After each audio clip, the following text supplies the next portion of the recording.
Hi. That's my intro music. Hello. How are we all doing? We all doing well? There's some funky music. This soundtrack's got a lot of variety on it. Whether to its advantage or disadvantage, I don't know. How was Game Dark? Sorry, I was sorting things out. Did you have a good time?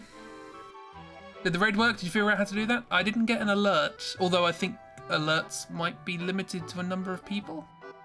Maybe? I didn't see anything pop up, but thank you anyway. Hello, how are you all doing? Yeah. Welcome to Stram. There we are. There's our good boys and girls. Is it worth doing a recap? I have to spend like 20 minutes doing a recap of all the things that said. Things that happened. Did you miss something? No, this happened last time, I think.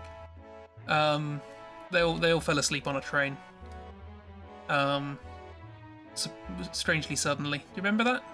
We also got a magical lamp up here. It's a ride. And on that ride, everyone fell asleep. So, let's see if I can remember what colours I work with in this. It's a bit dark. Oh, that looks nice.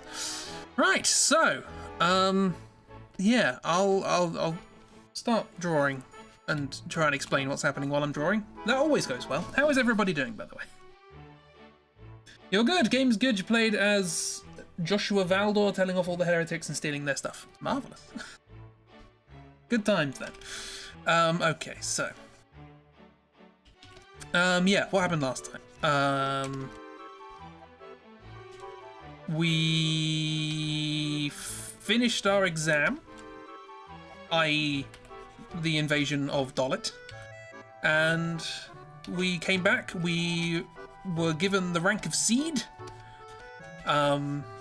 which is nice. Just waiting for the kitchen to be clear so you can make some food. Fantastic. So we are now officially mercenary soldiers at the age of 17. Always good times. And we went to a party to celebrate. In that party, we got pestered by everybody. Simon got pestered by everybody. Including a random lady who came up and gave us drinks. And then another random lady came up. And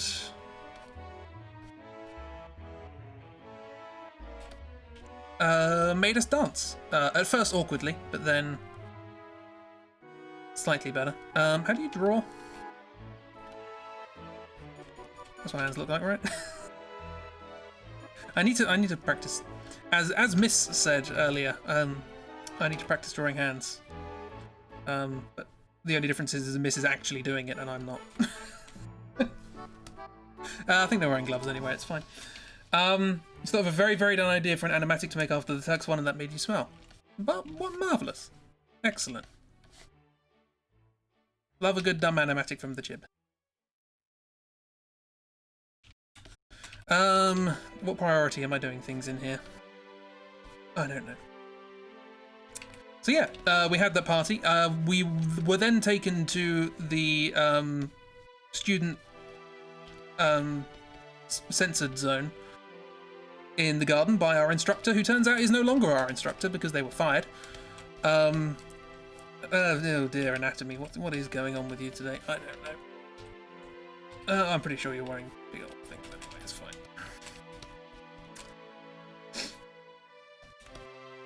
And if you're actually going to make it, but it was just fun to think about. I agree. Do it.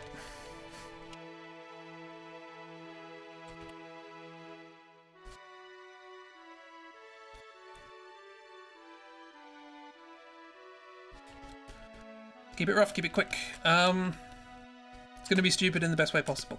Wonderful.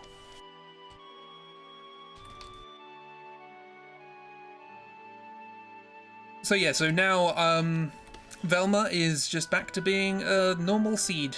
Not part of our group, but nonetheless. Just a normal mercenary, as you do. What is going on with this? This is not a human body, I know that. That much is certain.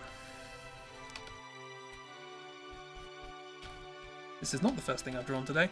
but it might be the last.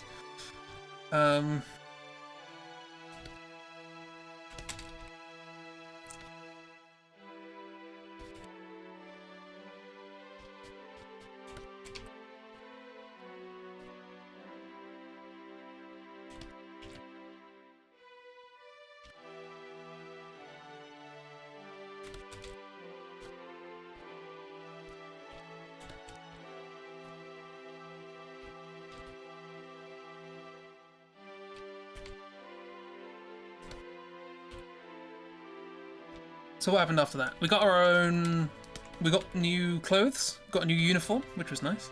We then got sent on our first sort of proper mission thing,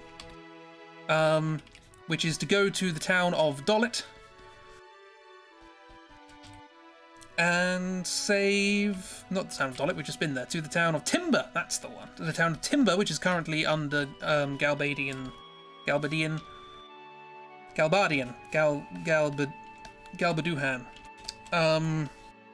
occupation, and help the resistance there. We have specific instructions when we get there, but until then, that's what we gotta do. Yeah, that'll do. Is that the seaside one? Are you thinking right? The who? Beach episode? That's later.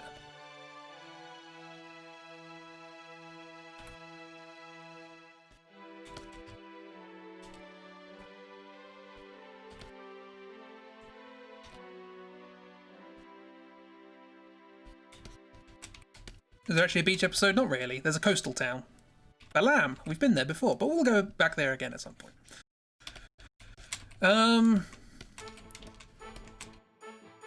This again. That's appropriate music, I guess. I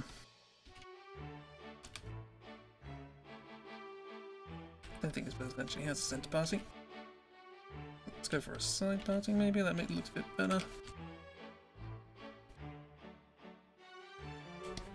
That's a bit better. But it also includes the non-binarity, so hey, maybe it can turn into a beach episode. Who knows? Yeah.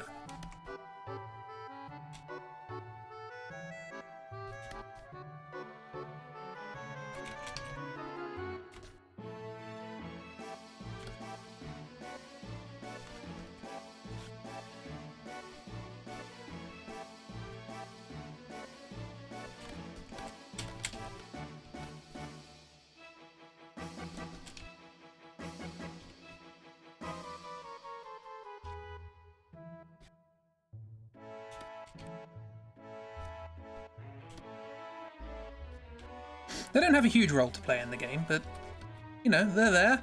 I drew them for a reason.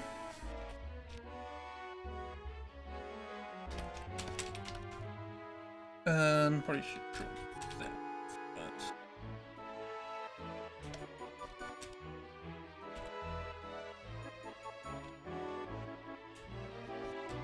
but... You drew them and you love them. Fantastic. I'm doing my job.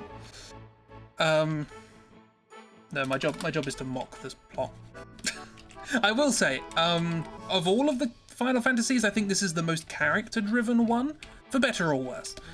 And as a consequence, my paraphrasing of the dialogue is not going to help it very much. So do bear that in mind when we make judgments on what the characters do, because they might actually have some sort of motivation for it or justification in the dialogue that I'm completely ignoring.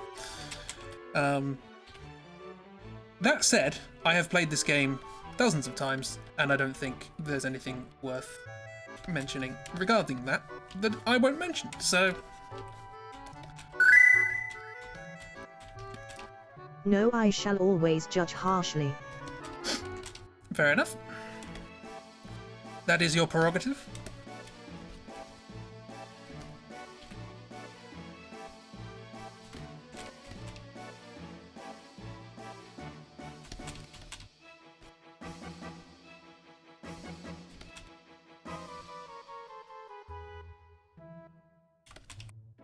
Your assumption so far is that nobody has any brain cells. You don't expect much. Marvellous. You'll love this part of the story then. Anyway, so we rejoin our three protagonists running through a forest. To be specific, timber forest. What a good name for a forest.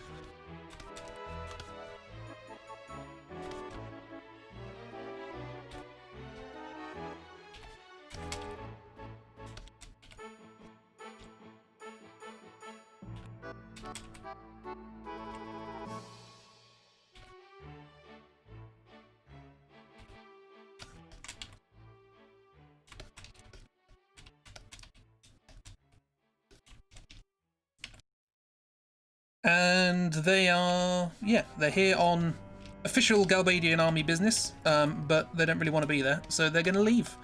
And they get to their little truck and they drive away. They drive away to a place called Delling City. Meanwhile, lots of voices start flying around in the air saying things like, what the hell's going on? I think I made this joke last time, but every time someone says the name, a tree falls. Yeah. It's honestly a miracle there is still a forest. I think it's one of the few times in the game that you see wildlife. You see a chocobo, that happens. But it's mostly buildings and trains and things like that. This game has a thing for trains. I'm gonna have to draw trains at some point.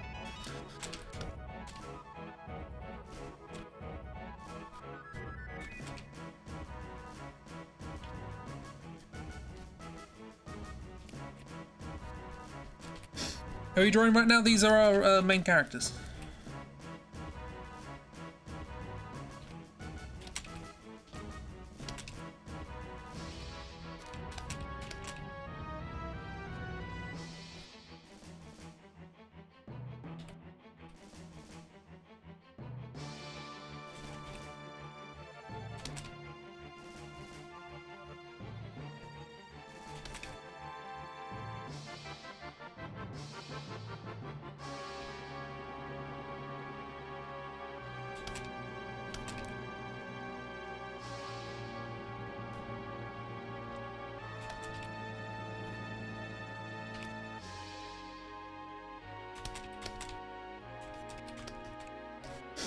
They are, and we are, yes, they are, they're part of the Galbadian army, they're fighting the Timber War, and they've had enough of it, so they're going to Delling City for a bit of a relaxation moment. Because, you know,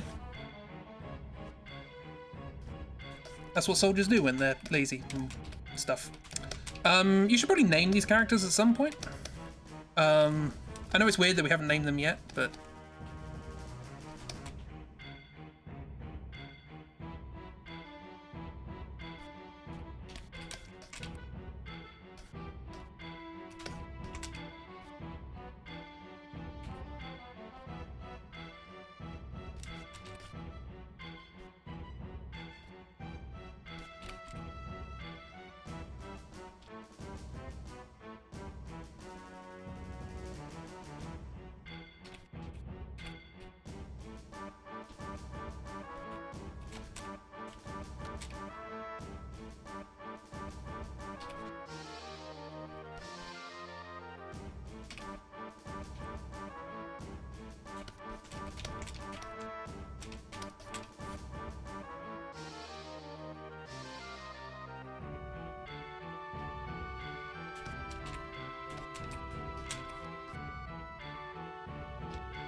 So yes, after a brief escape from active warfare, the trio decide to go along to the nearby city to have some relaxation time. This is, and by the trio, I mean their leader, who clearly wants to be doing anything but war, so decides to just leave. So they get into a truck and they drive away, and they drive into the city and park in the middle of the street at approximately a 45-degree angle, because, you know, no one's going to notice, it's fine, and then they leave it. And then there's a big pile-up. So, Garfield, John and Nermal, which one's which?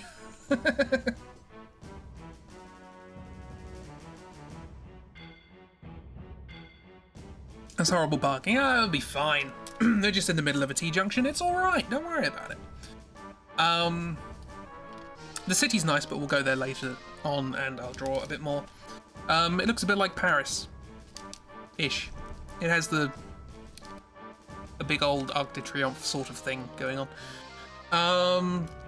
But more on that later. Anyway, Garfield is the leader. John is the harpoon.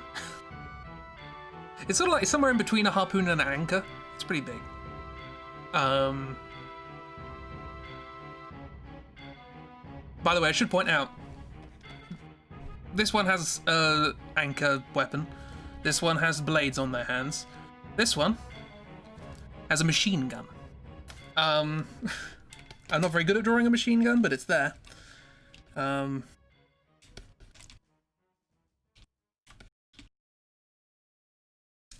Naturally. Guess which one is the weakest? So, this again. Is this going to come up every other song? Oh dear.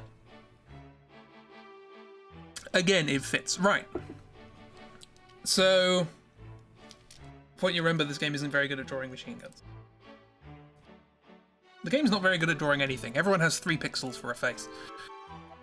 But anywho, you get into the city and are we calling him Garfield? I don't mind calling him Garfield. Perfectly acceptable name. Protagonist Jesse, Blaze, Jesse, and Jim.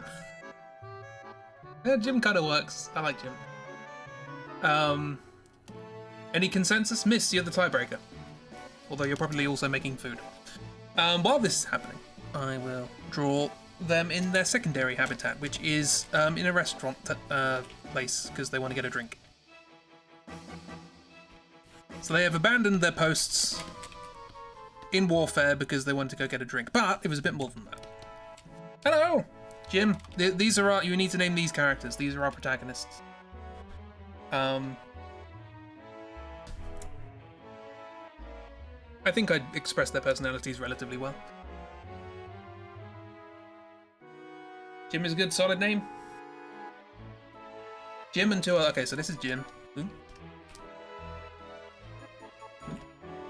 There's Jim. Jim died. Well, I dropped a few frames. I don't think I died. Although, if the stream has died for you, you can't hear this.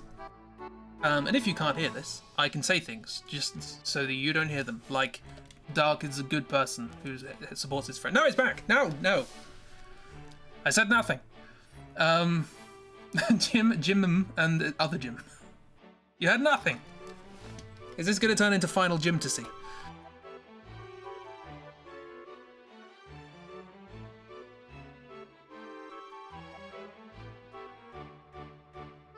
Oh, we can do Jim, Jim, and Jimmy, like Ed, Ed, and Eddie. Just for these 3. Okay, which one's Jim and which one's Jimmy?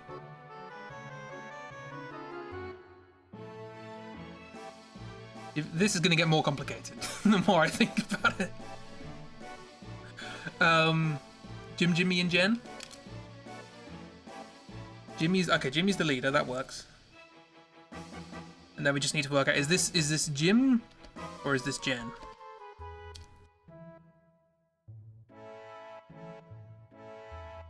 Because it is going to get a little bit confusing when I refer to Jim doing this and Jim doing that, but I'm going to have to... It's a bit like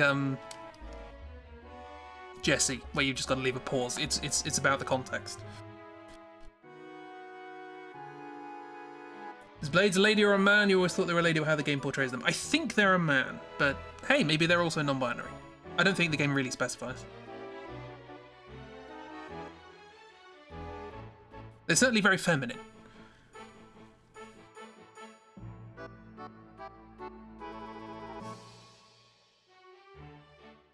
Jim, Jimmy, and Jen? Well, we have two votes for Jen now, I think, so we're going to go with Jim, Ginny, and Jen. As much as I like the idea of Jim, we'll go with Jen, unless the mind is changed later. The collective hive mind.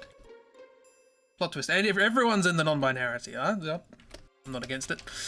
So yeah, we go to the natural locale of any good soldiers, which is a jazz bar. Jazz bar? Not really a jazz bar. It's got like nice cushioned seats and stuff.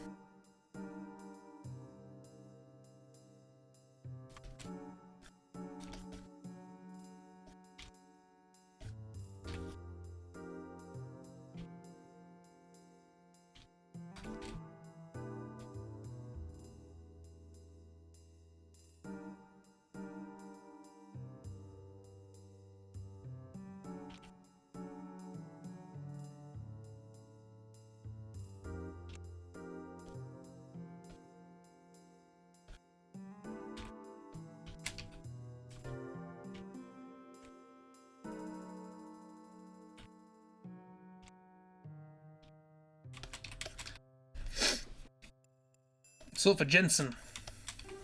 So no idea what their first name is. Fair enough.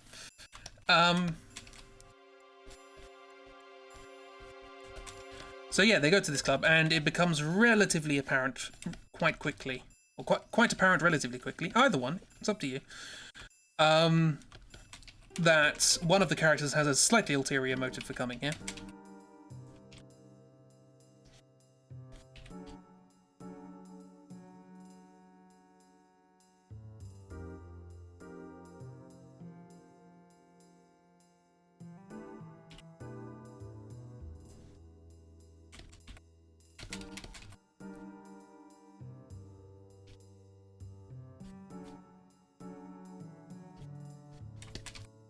Which I need to draw, because that's how these things work. It's called a draw-through, not a talk-through.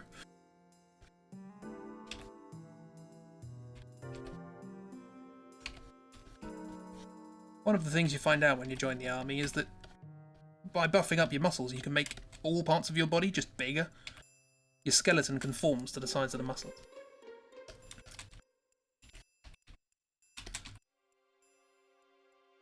This is like sort of plate armor or whatever. Not really getting this character's hair right.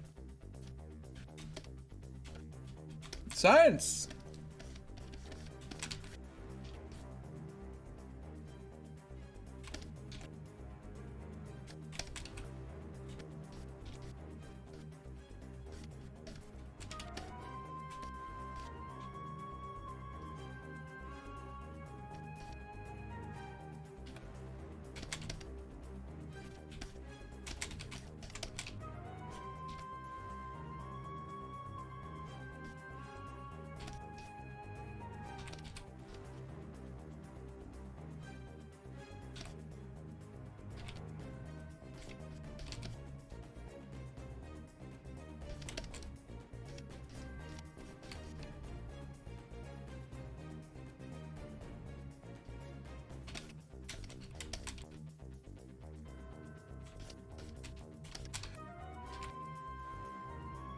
No, it doesn't matter, you get the idea. Anyway.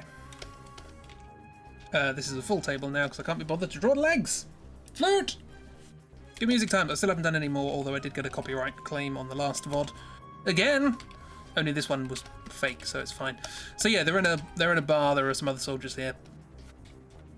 But more importantly, there is a stage. Oh yes, there is.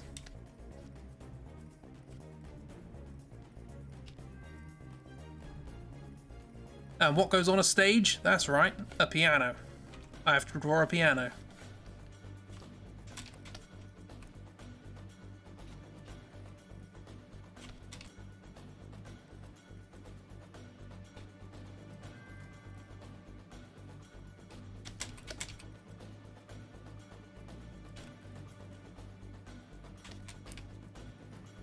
They're not at a strip club, don't worry.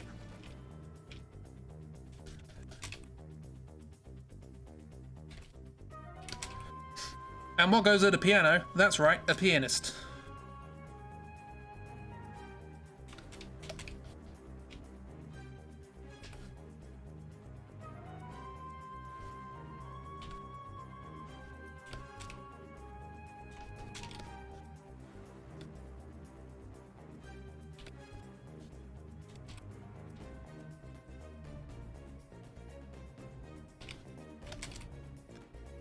Who I've just realised I have no idea what they look like, so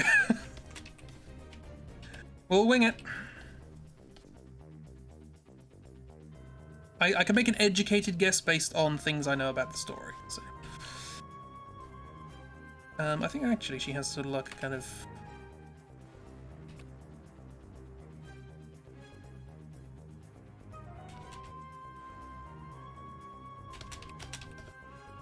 We'll go with that. Close up coming soon.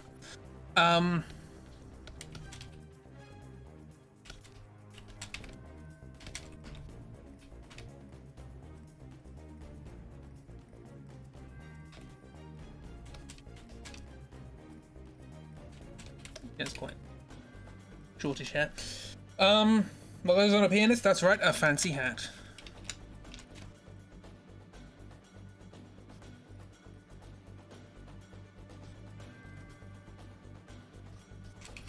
So, it becomes quite apparent quite soon that this is not the first time this group of people have come to this bar, and it's not the first time that good old, was it Jimmy?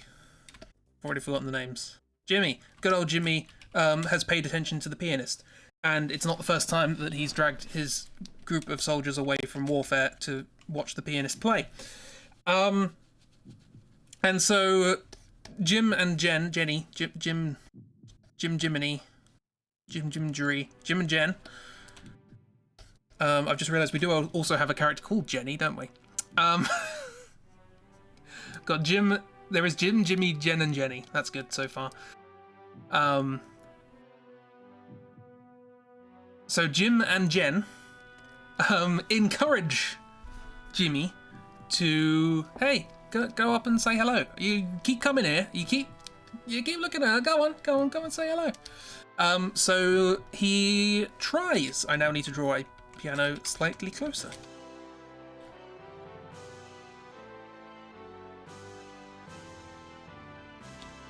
That perspective works, right?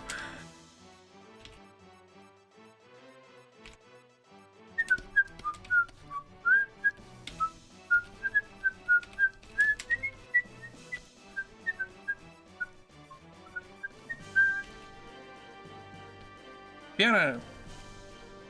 Oh, look at that. Dark Sun Rebel used ad permitted term bastard.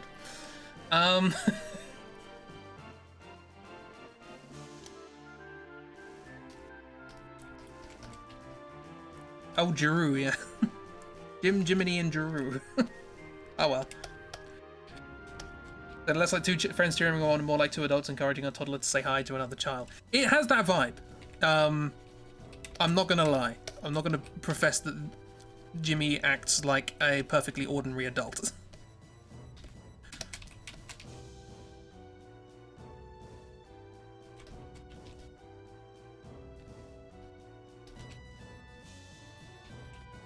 I need to learn how to draw different hairstyles. Because I think she has sort of like a kind of nice... Well, not that. Not a bowl cut. I'm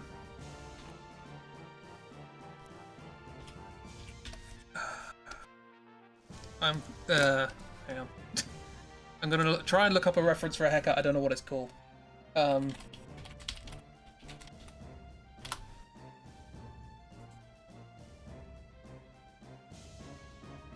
Okay, let's try that. I'm not looking at pictures of the character because that's cheesy. It's just a man-child with a gun, worryingly. Yep, pretty much.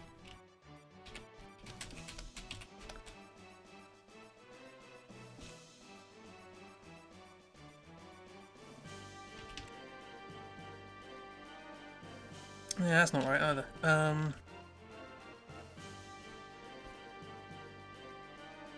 That'll do. Why not? It's not the character, but it'll do. Don't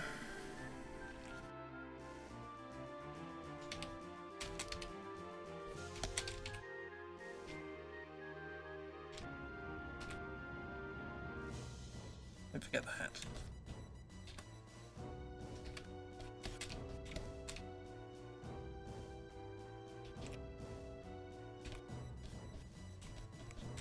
Grenades? He does have grenades.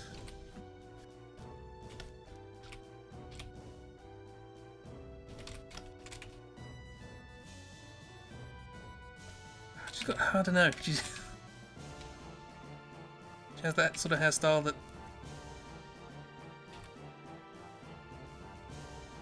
Go forward? No.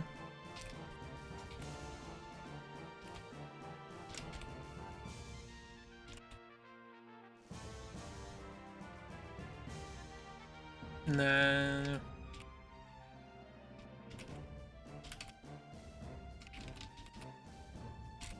It'll be fine. Pixie, I don't know. This doesn't help convincing you that not everyone in this game is 12. Yeah.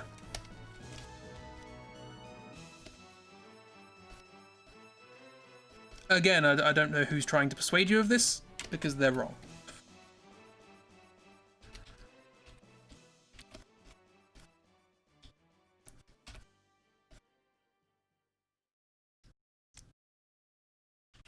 Anyway, she's playing a very lovely piece of music. Feel free to give her a name as well.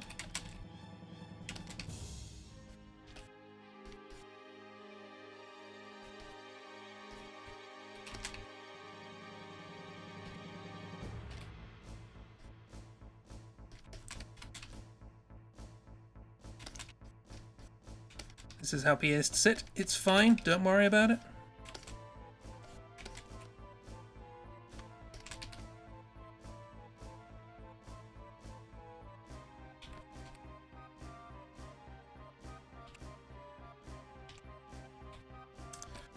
My heels are weird.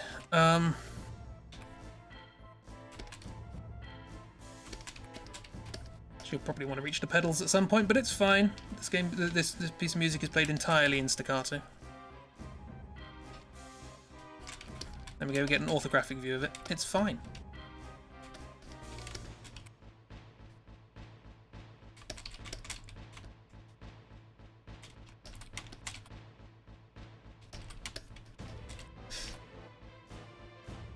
Fly, Jim, and Jen are definitely adults. Yeah, they're doing alright.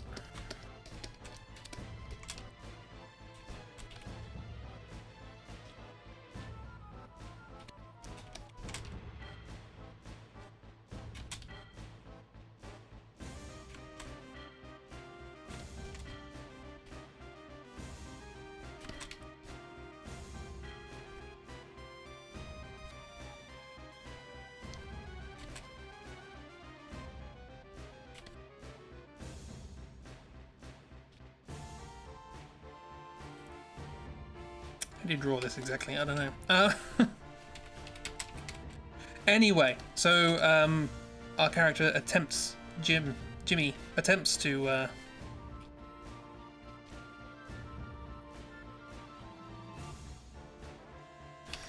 go and talk to the person that he's clearly got a crush on, and in true anime fashion, gets severe leg cramp on the way.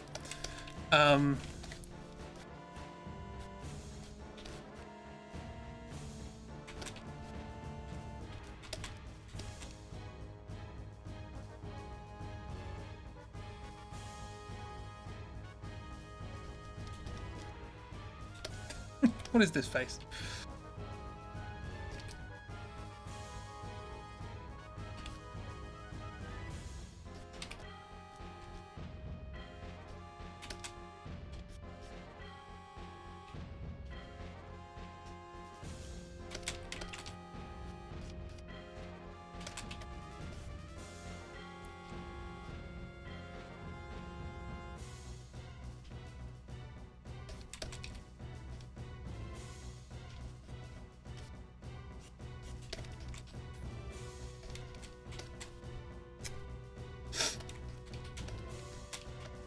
Jennifer?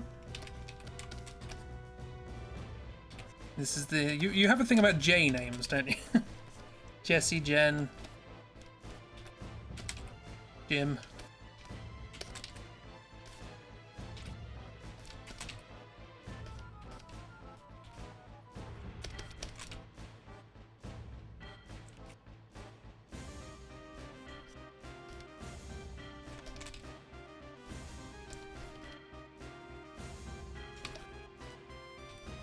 So yeah, Jimmy walks up on stage, gets incredibly bad leg cramp, hobbles a 180-degree turn, and then goes and sits back down. Which I'm sure absolutely nobody saw happen.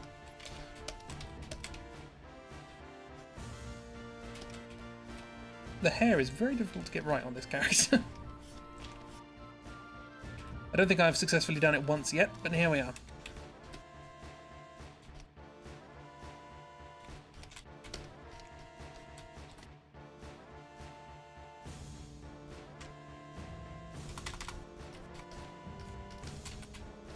Gonna meet a true clown of a character and call them Jester.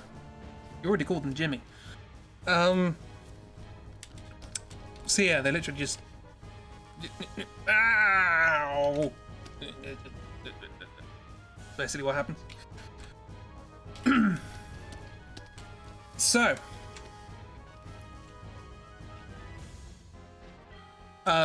he goes and sits down again. And the other two go, "You're an idiot, you know that." And he goes, "Oh, don't worry, I'm not here for her at all, it's fine, don't worry about it." And they say, "Yeah, sure, okay, we're just gonna pop off for a bit. No particular reason, we're gonna go stand on the other side of the room. Have a wonderful time sitting here on your own, don't move." And they go. So we sit here, or Jimmy sits here, thinking to himself, I'm an idiot. I'm an idiot. Keep doing idiot things. I'm a right idiot.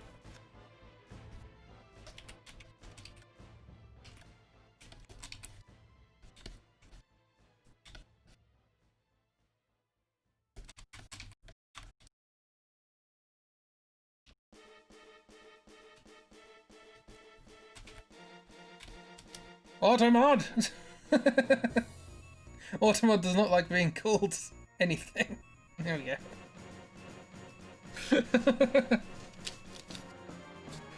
Loser is a bad word. I'm pretty sure I turned down Automod. Really doesn't like the word loser.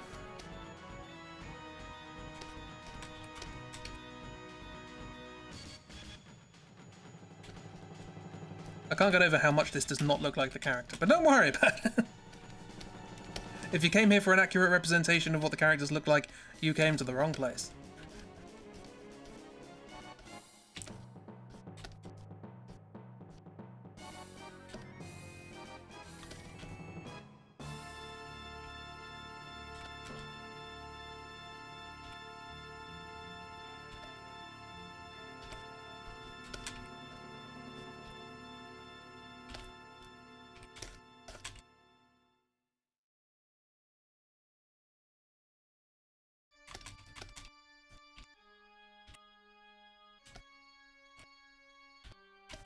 So yeah, what's her name pops up? What are we calling her? This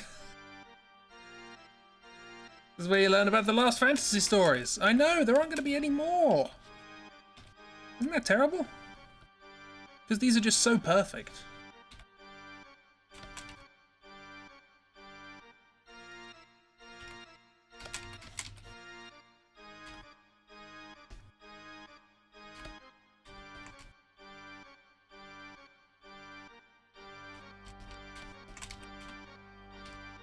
Yeah, art is not my friend today, so my apologies. But it'll be fine, don't worry about it. So yeah, she pops up and goes, I think she's got like a kind of snazzy...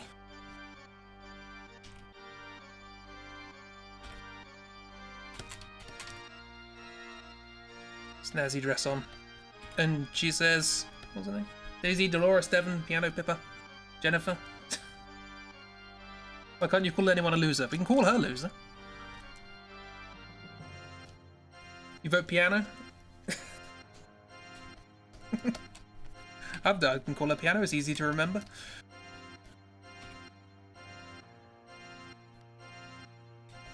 So Piano comes up and says, "Hello. You're a regular. I see your face quite a lot, and you always seem to enjoy my music. How are you? Are you alright? Your friends say that you're nice, so I thought I'd say hello."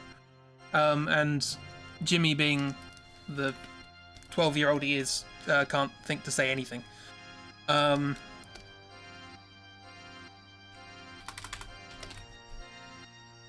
Piano, Pi for short, or is that, or given that there's P piano, it should be P for short. Or no.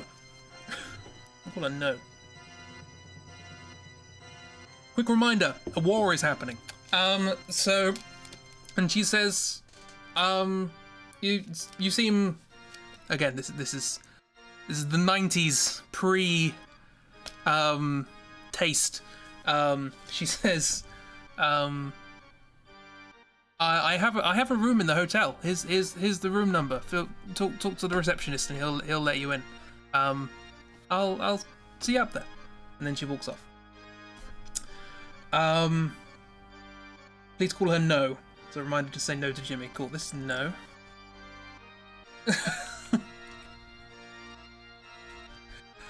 And after recovering slightly, Jimmy gingerly walks up to the reception, with literally a crowd of people all watching him, who have clearly had enough of him not doing anything for coming here, looking at her, and then not saying anything.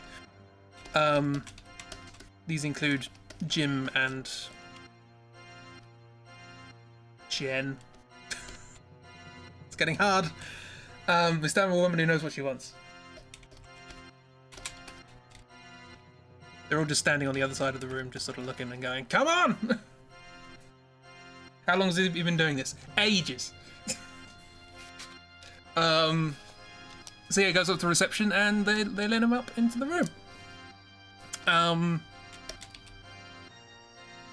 In the room, he sits down in multiple places, waiting, trying to work out how not to be awkward, and fails.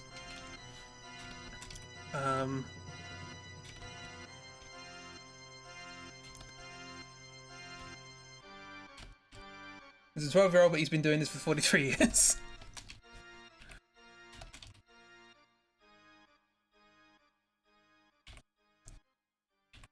And they start talking, and she says, "Well, tell me a bit about yourself, because, you know, I know you know a lot about me because you come and see my shows a lot, and it'd be nice to know a bit about you."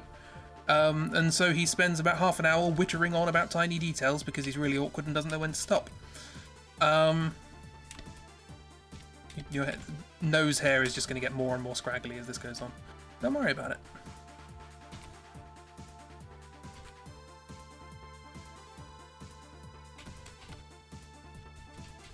Talking! That's why she asked him to come to a hotel room. Yep, absolutely. After multiple fade-outs and fade-ins to demonstrate just how long he whitters on for,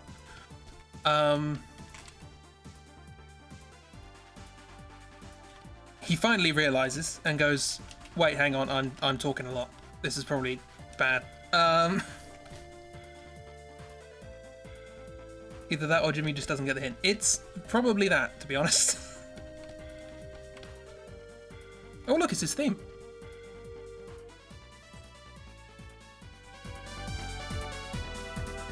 The Man with a Machine Gun. Good track.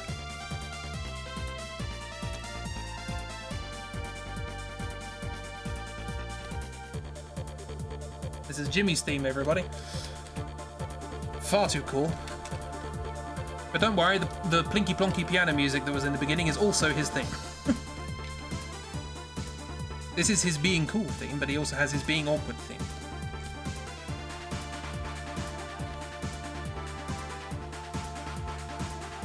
She has taken off her shoes. It's fine, don't worry about it. Out of feet.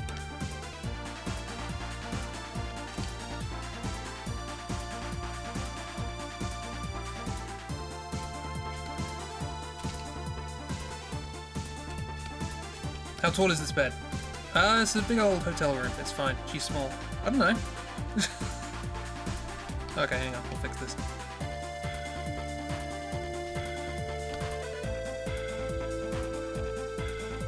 Turn this down before I get a copyright strike. Probably got one anyway. It's fine.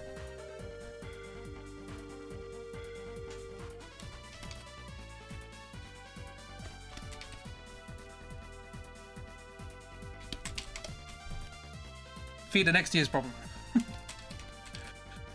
So yeah, he whitters on and on about how, oh, I don't really like being a soldier, but you know, you got to do it. I didn't really have anything else to do. I like the traveling though. I like going around places, and you know, once I finish being a soldier, I'm gonna go do travel thing. I like the idea of being like a travel writer. There's this magazine that operates out of Timber. It'd be cool if I worked for them and then do like travel stories and things. And he just goes on and on and on. Being Jimmy.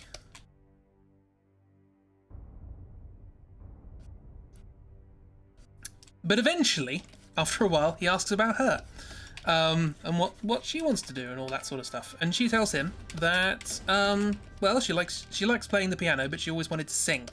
But for some reason, she doesn't have the confidence to sing. But she's very good at the piano. And he says, "Oh, I bet you can sing fantastically. I'd love to hear you sing." She goes, "Oh no, you won't hear that. That's fine. Don't worry about it."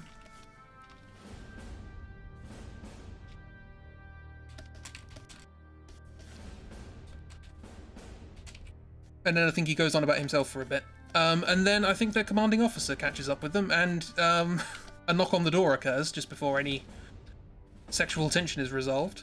And Jimmy is taken away to go back and fight in the war that he just ran away from. So, but No does tell him, you know, if you're ever gonna come back, if you're ever gonna stop by, maybe I have a song in mind. Maybe next time you come through, I'll sing it on stage. And he's going, that's a brilliant idea. Can't wait to hear it.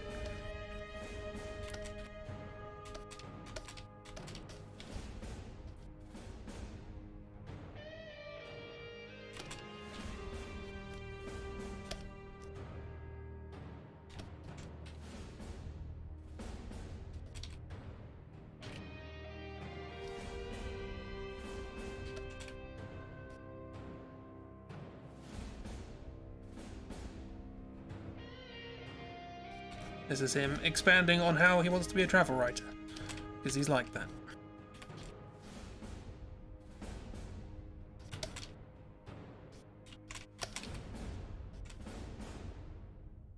Already got a few belts. It's fine.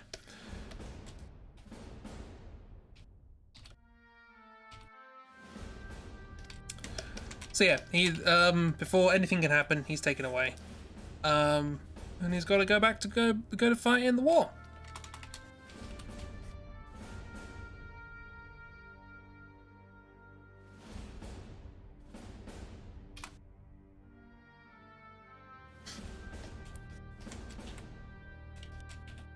Our characters then wake up.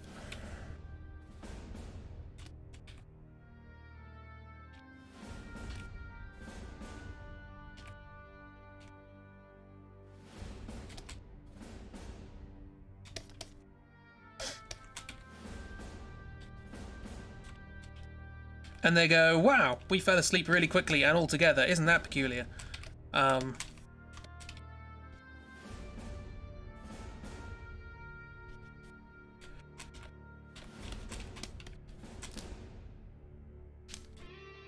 And they say, oh, I had weird dreams. Oh yeah, I also had weird dreams. I dreamt I was an idiot.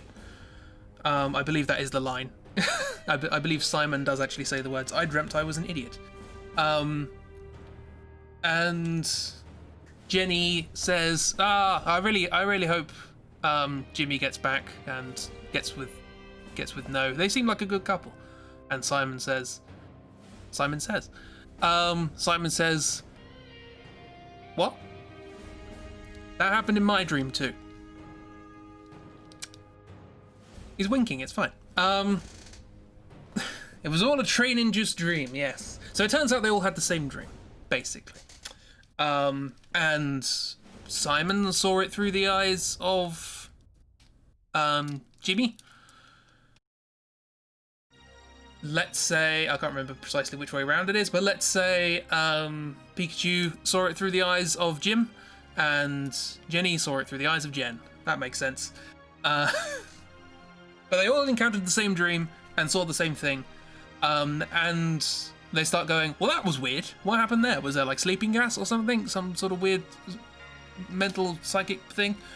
And Simon says what I think is possibly the most sensible thing he'll say in the entire game, which is, look, we're not going to be able to work out what this is right now, so let's just forget about it. Which seems like a weird thing to say, but it is. Yeah, it's true. They're not going to be able to work out what this is.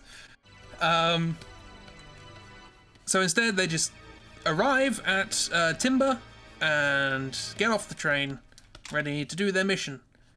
And we'll forget about everything that just happened. I'm sure it will never come up again.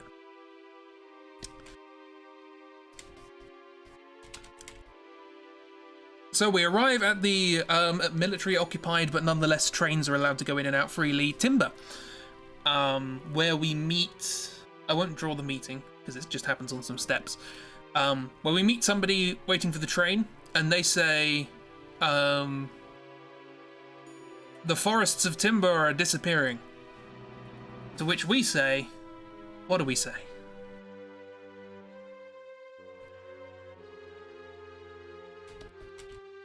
I also have no idea what these characters look like, so don't worry about it.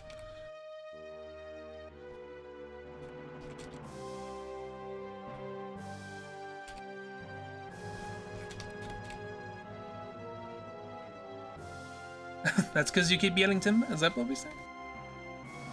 Who remembers from last time what we say?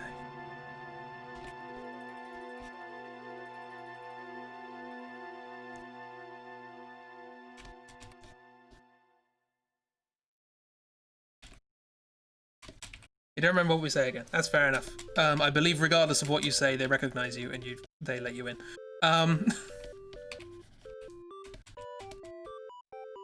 Yeah, I don't really know. One of them's wearing blue, one of them's wearing yellow. Beyond that, not a clue. So let's try and work out how to give these characters personality, shall we?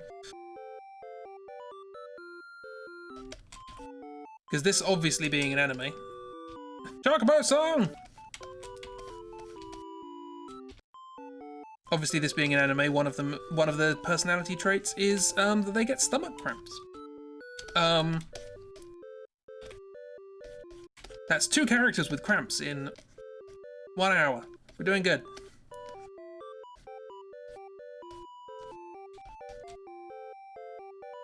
Yeah, so having introduced ourselves to the members of the Resistance, we are I don't even know what they're wearing. I think one of them wears like a bomber jacket. One of them wears like a zip-up thing. I don't know, zip-up thing. Yes, having met the member of the Resistance that we were told to meet and give the password to, whether we were successful or not, they invite us to board a train and ride out on some tracks somewhere. I don't think you can just randomly ride out on tracks on a train, but they do, so it's fine. Everyone needs to go to the hospital. Yeah. Feel free to name these characters as well. They're somewhat incidental, but go ahead. Darkbow! Look at them go. Look at them dance. That's synced up to the music.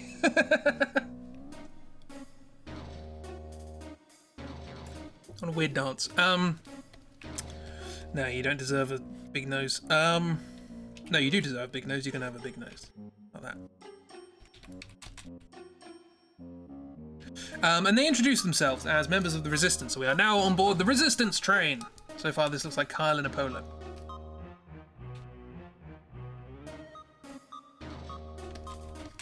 Not with the big schnoz. No, it doesn't anymore.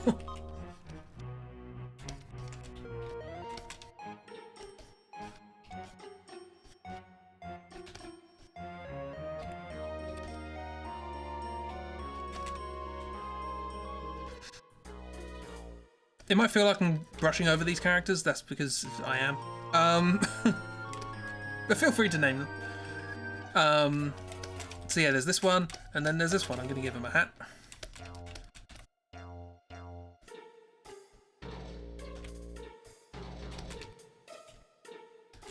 You can have a big nose as well, why not?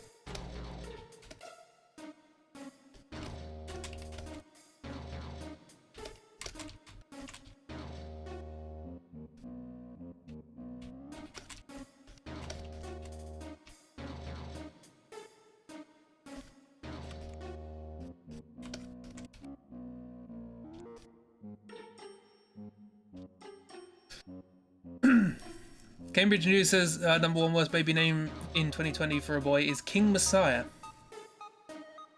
Third was Pinches. Oh, Pinches is a great name.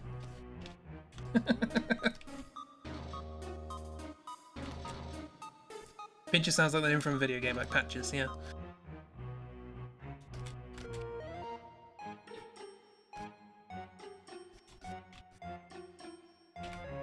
I believe the only exchange I can remember in this particular situation is that this one, the one that doesn't get stomach cramps,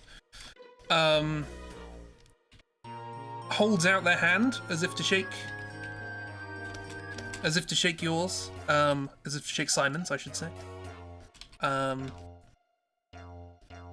has their hands on their hips in my stuff, which is a bit weird because I can't draw hands on hips.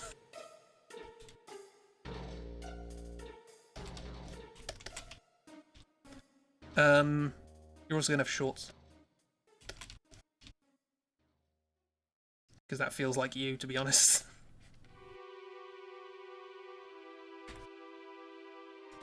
You will find that we're not dealing with the most professional outfit here. You go where? Axis, Manson, Cub, VA, Cletus, Danger, Styles with a Z.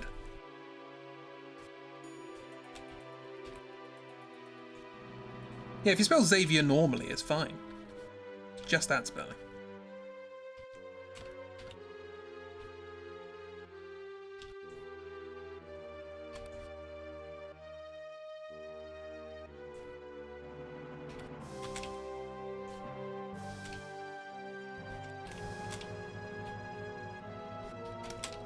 So yeah, they hold out their hand to shake yours, to which Simon just looks at it and goes, no. And then they say, well, okay, I better introduce you to the leader of this operation, at which point Pikachu holds out his hand, and then he's ignored by them, because nobody likes Pikachu, apparently.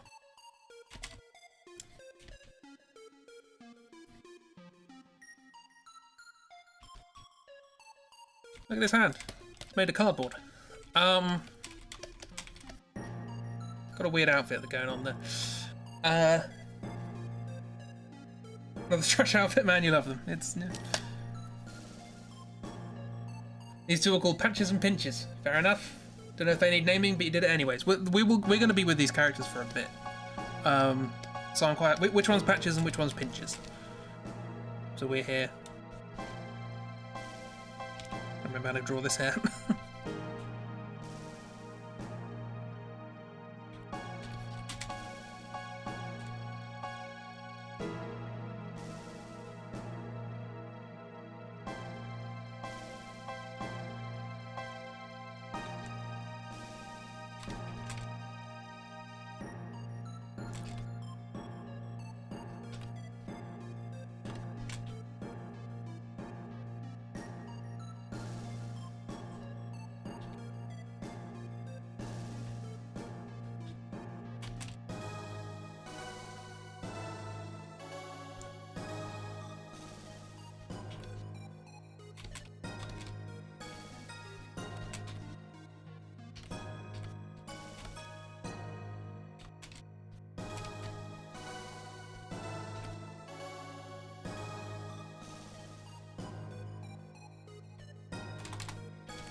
Pinches has stomach problems, that makes sense.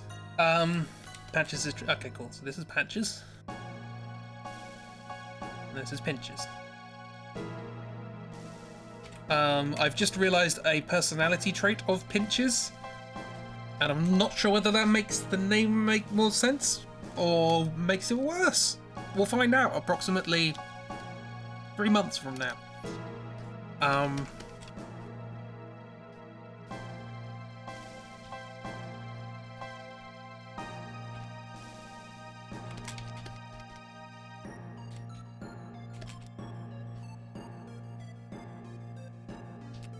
And yes, I'm aware I've just told you that these characters aren't particularly important, but we're going to be still talking about them in 3 months? This game's weird.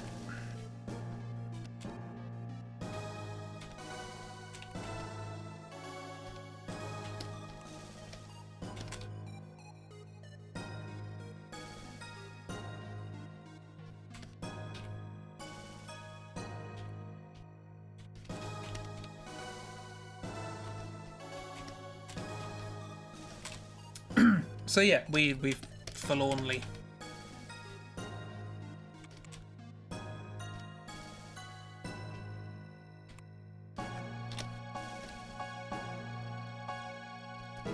really should draw with a thinner brush. I always want to, but I always like it, but then I always make it bigger. Don't know why.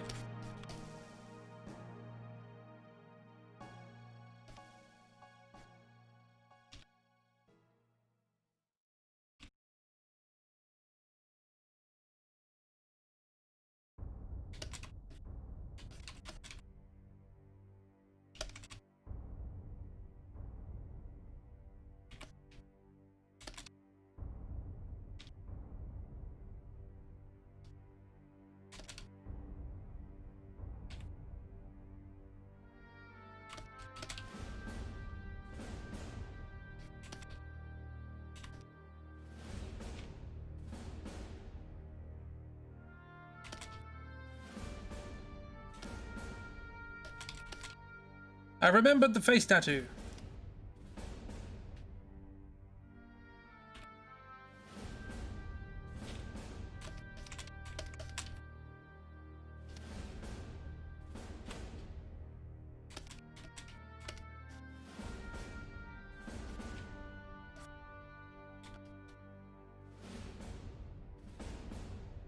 I think he's wearing a similar sort of outfit, to be honest.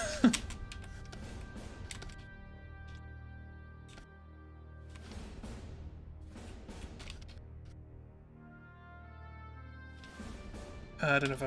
You can have boots, it's fine, don't worry about it. Oh no, you're probably wearing trainers.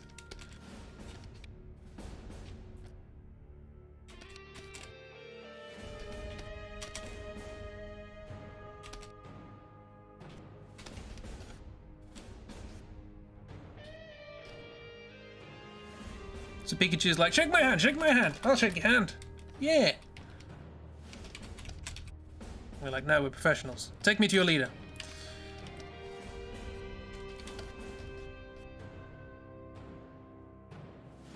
But to kill you to not be angsty for like 2 seconds. Yes.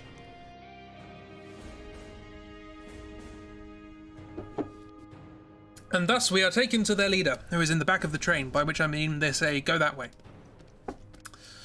So we go that way, and we enter into a oddly decorated room. It's all pink.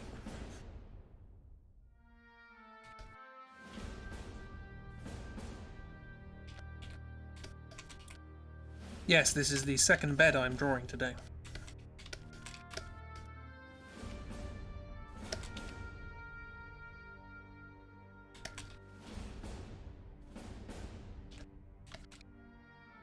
It's got a wide train, now I think about it.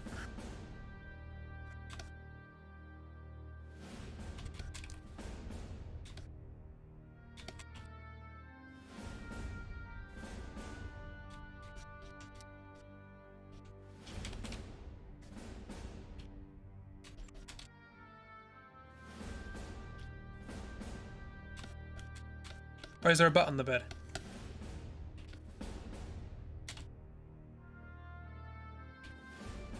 There you go, now it's ravioli. Right.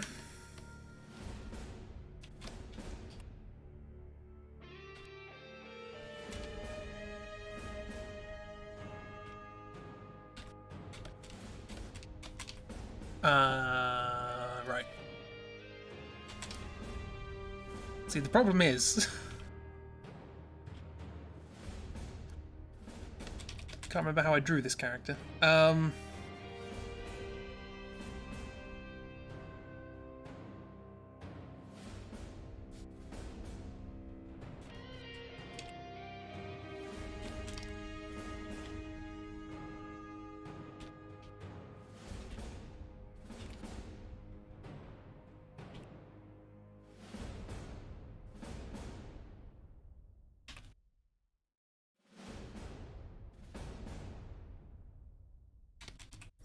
It turns out that the leader of this operation is the lady who made us dance at the dance before. Yes, she is the head of this resistance faction. And I don't know how to draw her hair.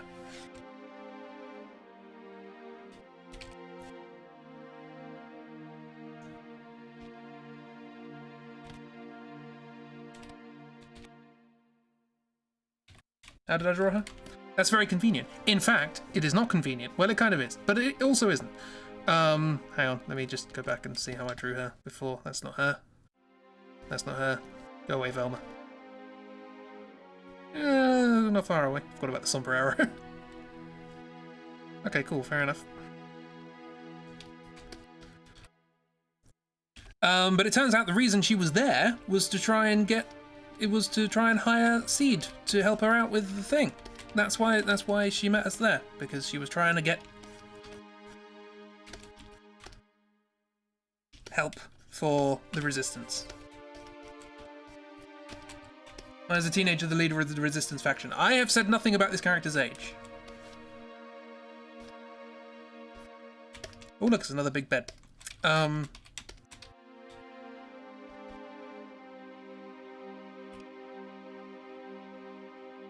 And she's like, "Yay!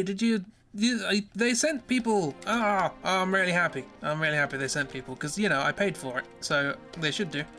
And he said, "Oh, I met loads of people while I was there. Is Kyle with you? Is Kyle part of the team? I met him. He was nice." And we say, "No, he didn't actually pass the exam." She goes, "Oh, that's a shame. He was nice. Anyway, while you're here, we need to kidnap the president. So, you drawing away, you kind of forgot about the sombrero." Yeah, that happened. I can't remember what her outfit looks like, actually. Sort of dressy. She's the blue character, by the way. She has blue.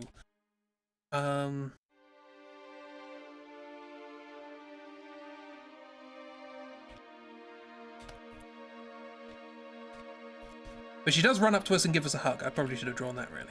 I imagine she's wearing shoes.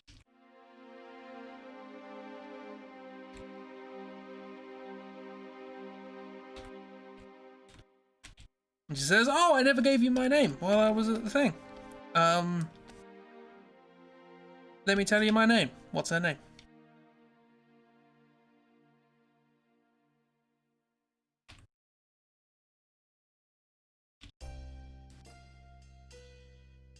Blue.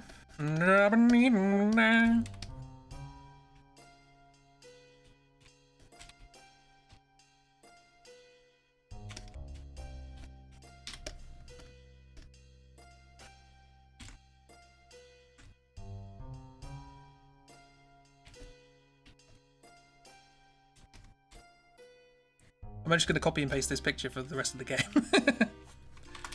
And this is how Simon greets them. With complete stoicism. Foxtrot?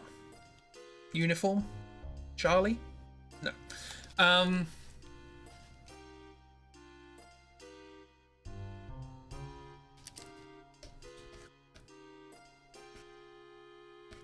Yeah, don't worry about scale, it's fine. Because I don't. But most importantly... Well, I guess most importantly, kidnapping the president. But also most importantly...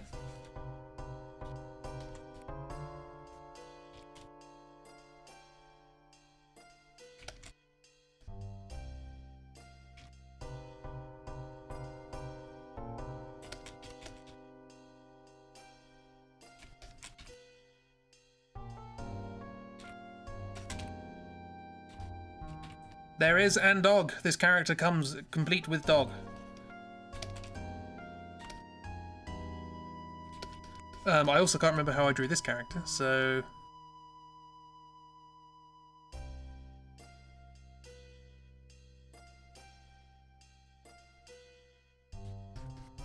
There we go, that's how I drew them.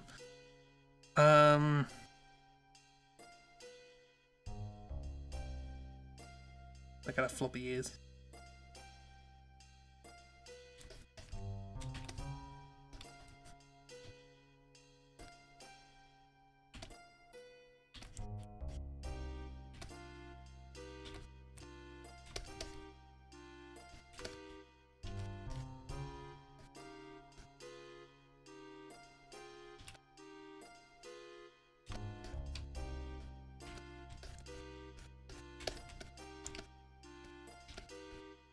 You can also name the dog, by the way.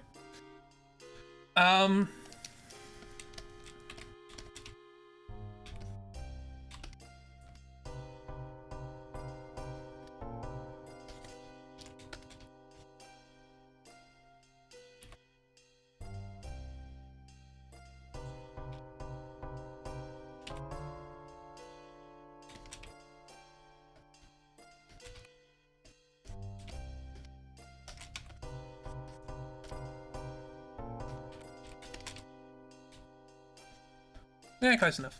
Looks enough like a dog. Jive, Quick Step, Lindy Hop, Samba. Do you know what? It's taken me this long to work out what it is you're actually doing. See the lady from the screen as well? Maybe. The logo is a bit of a giveaway for where this story goes. She's not a teenager. It's gonna be really weird that she's in Simon's arms like that. Red flag parade. I mean, yeah. Could call her consent. So yeah, she's quite young. But you know, she's full of gumption and ready to kidnap a president.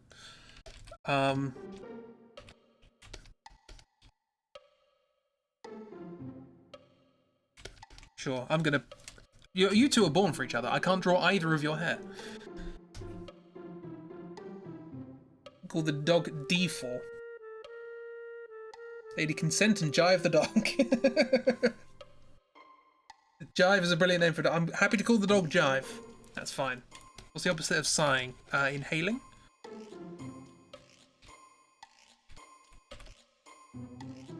This dog is very fluffy. I don't think I've quite gotten that across yet.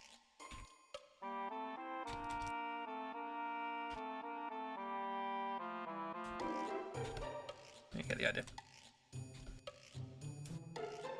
I like the fact that we've named the dog before we've named her. I'm not going to have much call to draw the dog, but I will try and shoehorn them in whenever I can.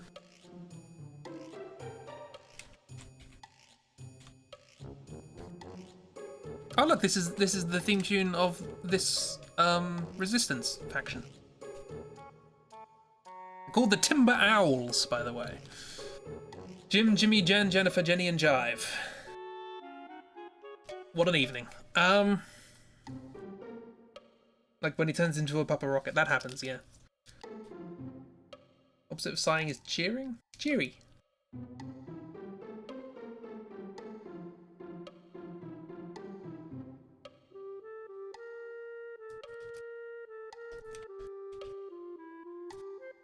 Does that help? Yeah, that's closer. She has dark hair. In fact, a lot of people have dark hair in this game. People always confuse it for Cherry, which then turns into Sherry. To which she says, "Don't mind if I do," and then has a drink.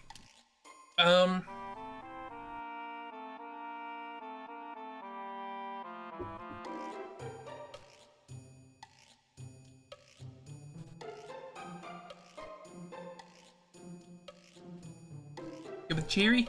Cheery?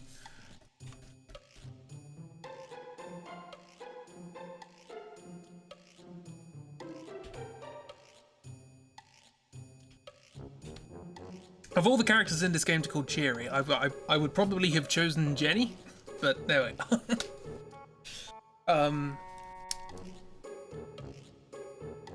So yeah, so Cheery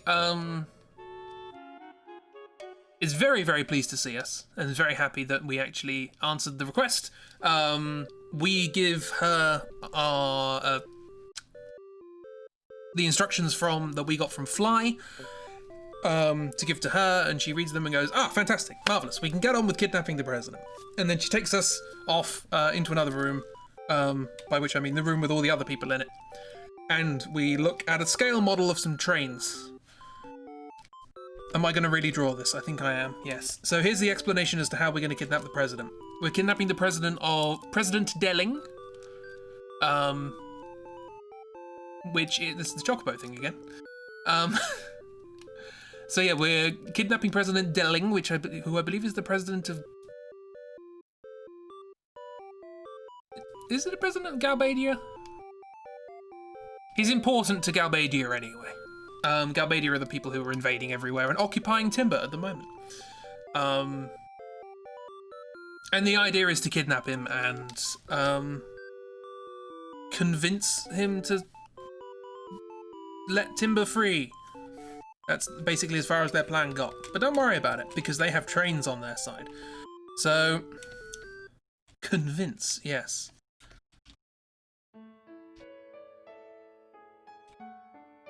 So here, I'm going to turn this down ever so slightly.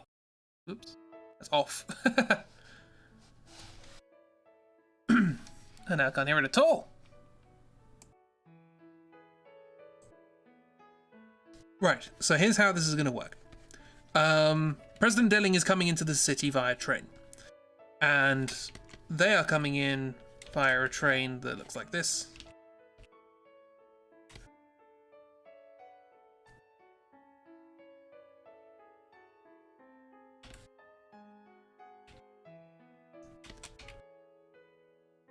Actually, I think it's just two. Yeah.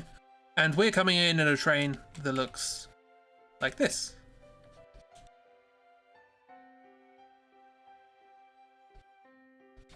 And what we're going to do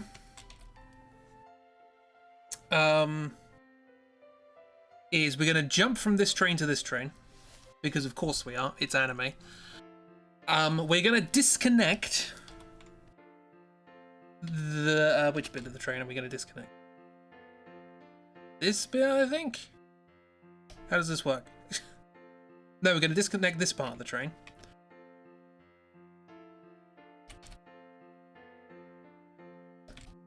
We're going to stick ourselves in here. I don't know how this works. I didn't really pay attention to this bit, to be honest. We're then going to take this bit and bugger off and then reconnect everything back up again, because we made a dummy car which has a dummy of the president in it, and no one will notice that we swapped the two. And this is the real car. And then we get away scot-free, and we will have kidnapped the president. How? Anime. No, we're not. Choo-choo splat. Yeah, and then it's game over, and it's great. They're 12. It's a flawless plan, absolutely. Can trains jump? No, but there are junctions, and that's how we sort this all out. I don't know how we control the speed of the back part, given that it's not attached to an engine anymore, but whatever. Final Fantasy VIII, don't complain.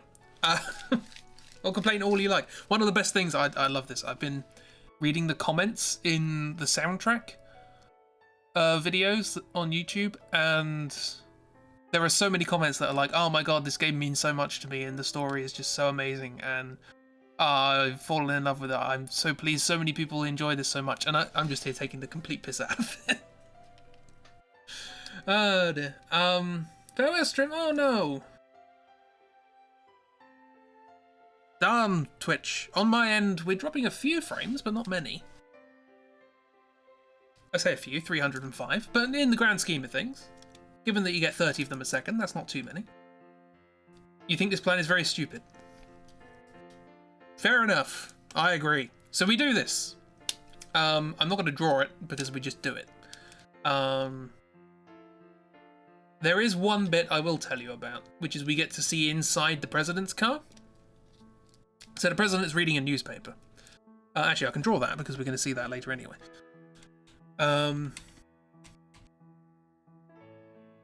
We just do it. Yeah, that's fine. So, well, before we do it, this is the president's car. Very nice, has windows and things, and there's a nice little booth here, and the president is sitting here. President Dilling. Dilling. That's the text-to-speech noise. Dilling. And he's sitting down and he's reading a newspaper in his little compartment. There's a table there.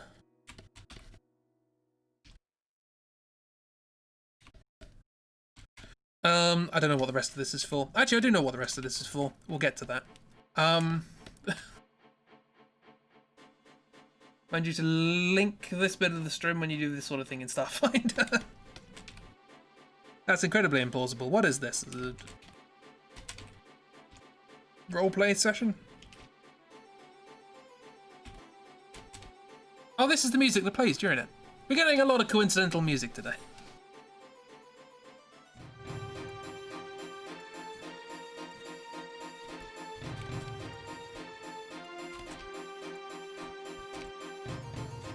So, I can't remember, he's sort of old and greyish.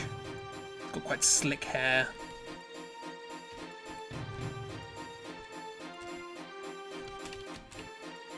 Wearing a pinstripe suit, if I remember correctly.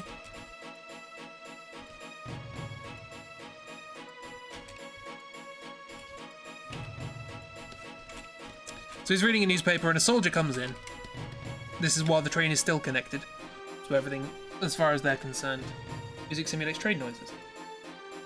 Yeah.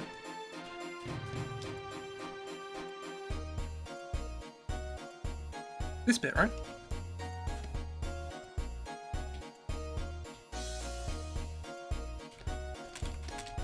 So yeah, a soldier comes in and basically says, hello, this is your 5-minute inspection, sir.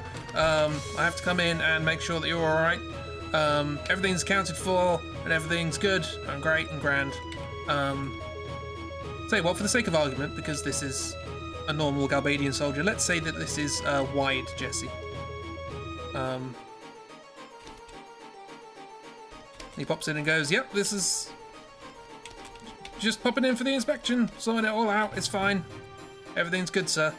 And the president goes, why are you wasting my time with this? You do this literally every 3 minutes. If you do it again, I'm gonna get you fired. And why Jesse, which I guess I'm slightly altering the plot by saying this. Well, not really. Plot. I'm influencing a character in ways that may not necessarily be obvious. Or may not necessarily be contiguous with the rest of the game. But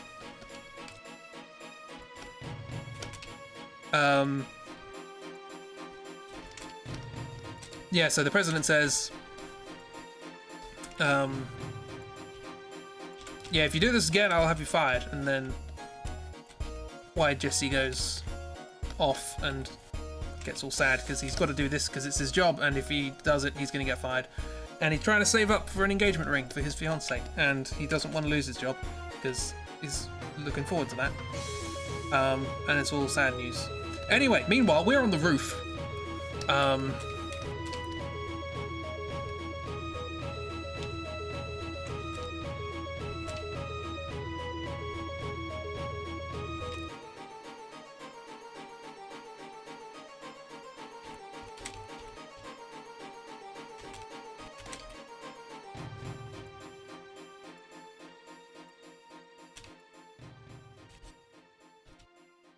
A lot of backstory for Wide. There's a little bit more. There's a reason I said that.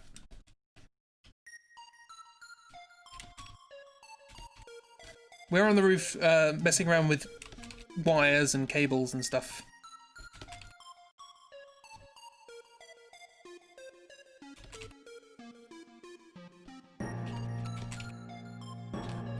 Typing in codes and all this gubbins. And eventually we disconnect the real car and connect the fake car, and then we're off.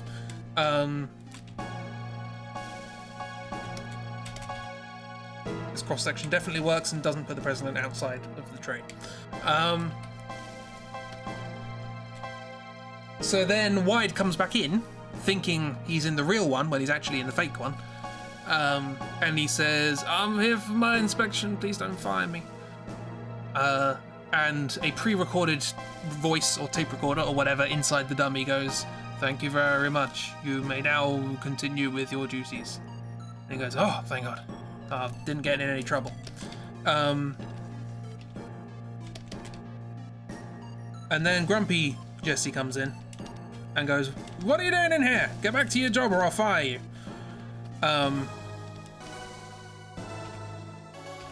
I'm gonna dock your pay for interrupting the president. To which Wide gets upset and runs away. So that's a scene. That's a thing that happens while you're on top of a train. They go back in the halls. Why does this car look really badly made? Oh, I should point that out. Jenny does like to point out during the briefing with the little trains that they did a bad job making the little models for the trains, and Cheery points out that she made it. To which Jenny's response is, "Oh, that's probably why it looks bad then." It's his job, they're going to dock his pay for doing it. Look, I don't know. Wide has very bad luck. And Grumpy is grumpy for a reason.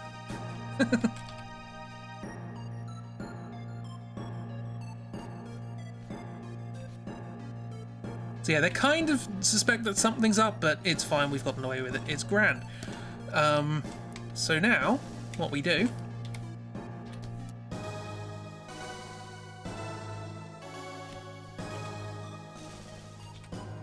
is, now that we've got the train away,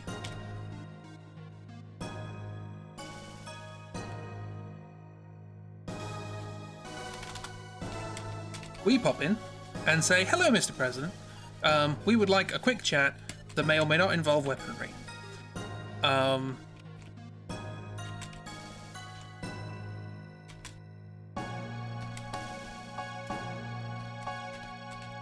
am I going to draw this?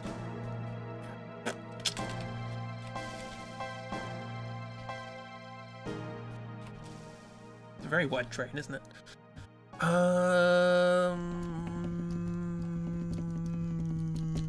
Right.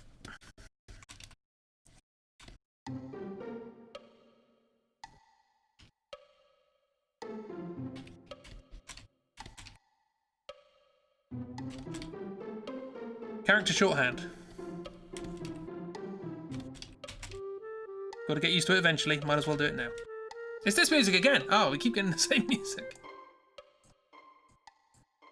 You return with chips and melted cheese, a culinary masterpiece. How's the train heist going? Fine. We met Wide Jesse and Grumpy Jesse. They're here. They've now gone.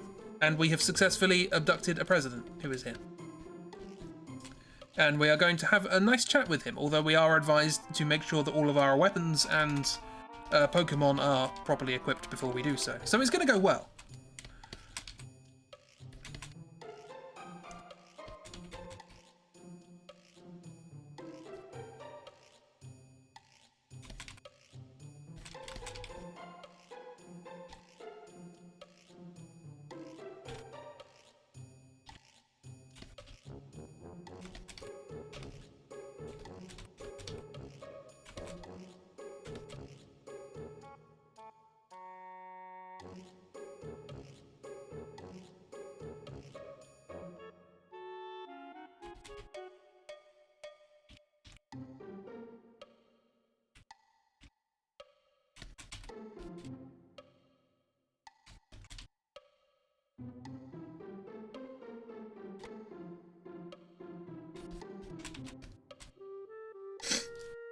Subtle weapon you have there, Simon. Yes, it's a sword with a gun in it.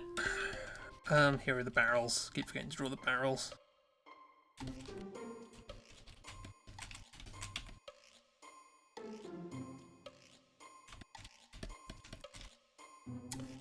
Remember, the newspaper is currently more intimidating than the armed ones. He gets more intimidating because he stands up and goes, well,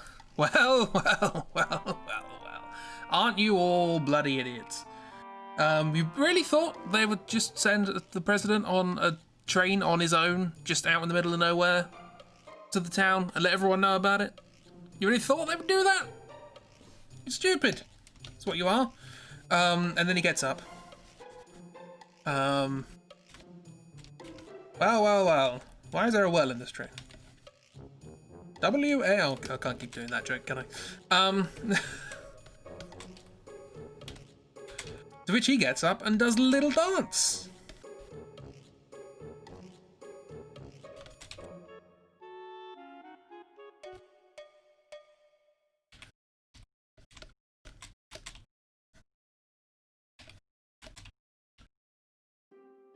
You keep making the same jokes, you can too. W-A-L-L spells well in my book. What book's that? Spelling for Begooners. There we go, there's the joke.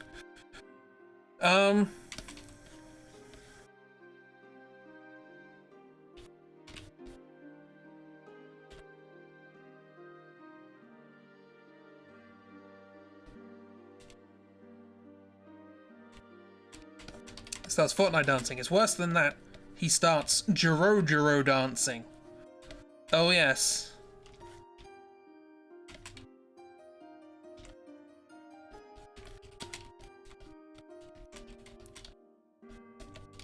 Because this dance is not a dance of dancing.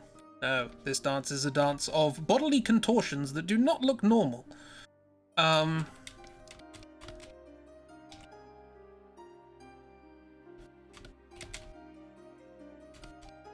Duran? No, Jiro. Nothing as horrific as Duran dancing.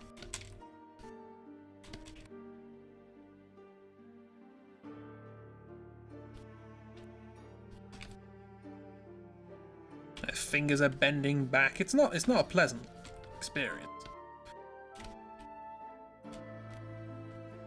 Looks a little bit like Mr. Rogers. Won't in a second.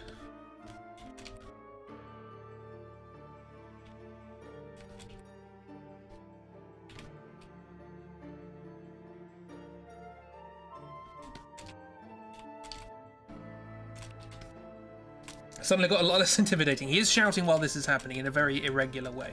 So he's like, I'm gonna speak to you like this, like that. Give him a moustache and he looked like the guy Chibi likes, with the vape thumb.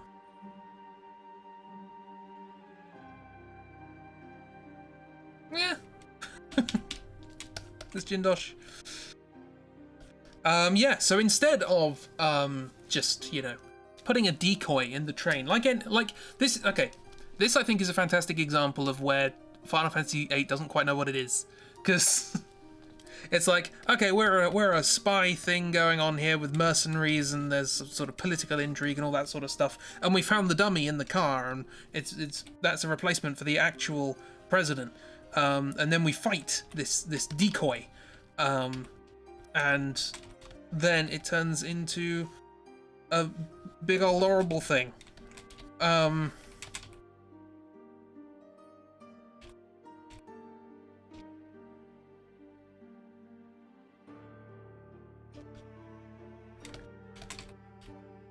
It's sort of like, yeah, it's more like a kind of...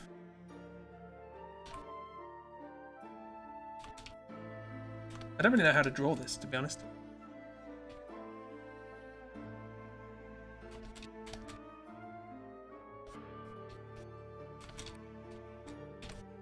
It sort of melts into a puddle and then turns into something from Resident Evil.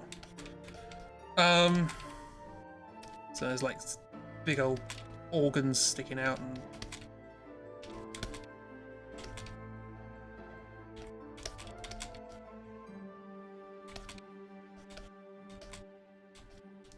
Things got like a tiny vestigial arm here and...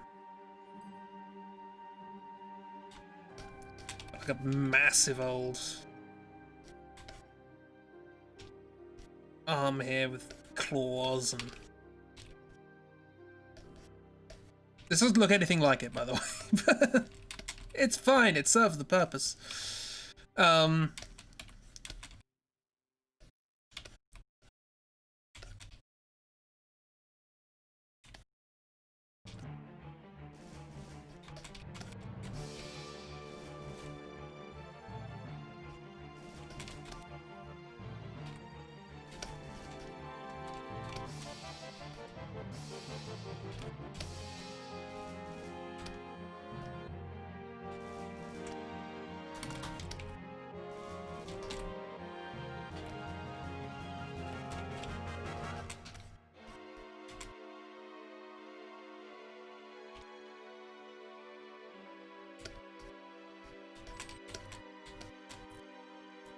Every time someone asks them, who's that Pokemon, do you think of that vine?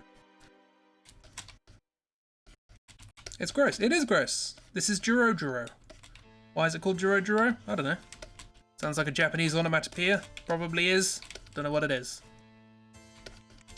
So yeah, it's just a big old puddle of horrible stuff.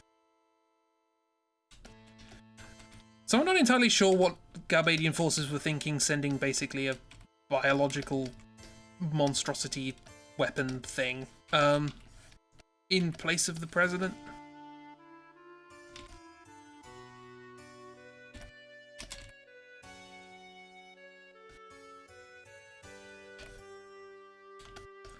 Seems like an odd move to make, politically speaking.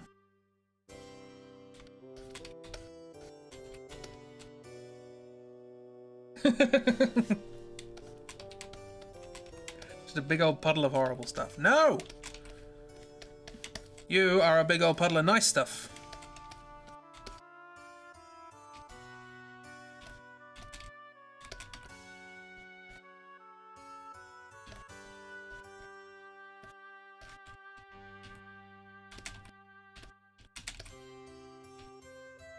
Nope. Yes. I will set up a vote.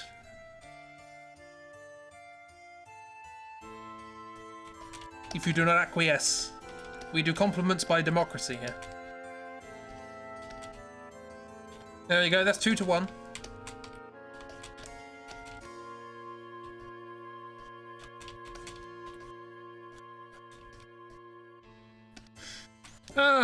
It's not right, but it's not terrible.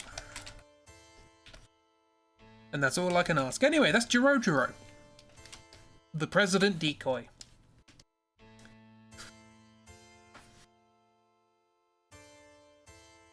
You can't read? Oh, that's a shame.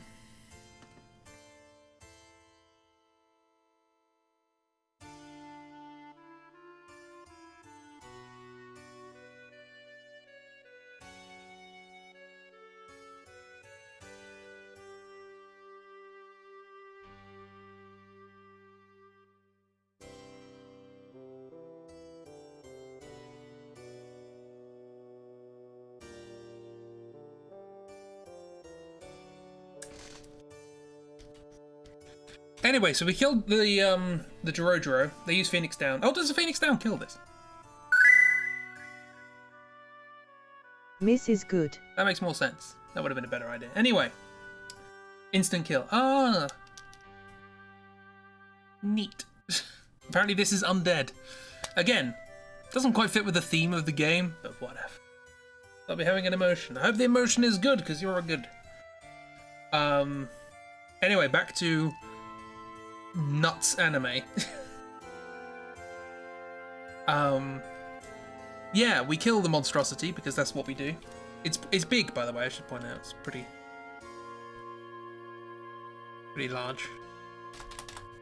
I don't know how it fit all that biological material inside a person, but you know, how do they do it in Resident Evil? Who knows? This is a massive train.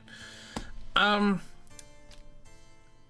yeah, having failed in our attempt to kidnap a president, we go back to the drawing board and huddle around a table with our newfound friends whose names I have forgotten. Cheery, Patches, Pinches, and Jive. So let's draw that. I'm going to skip this because it got me a copyright strike last time.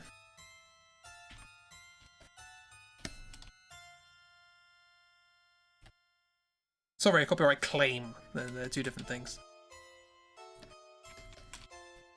So here's all the little model trains that we were playing with earlier. Turns out that was all a big waste of time.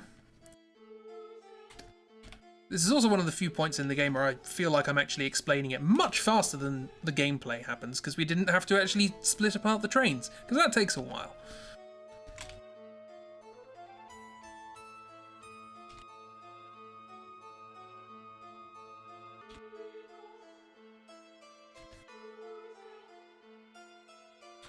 Anyway, there's a table. And we're in this room.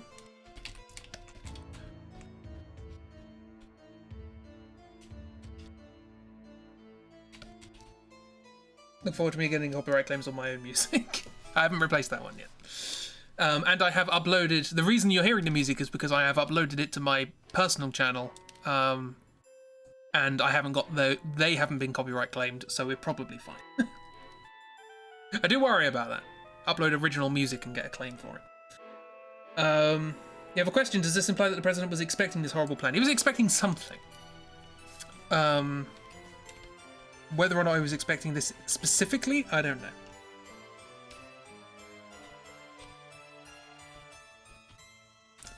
Yeah, so we... Misses a great talented friend. It happens. Yes, it does. Finding great talented friends. It's good.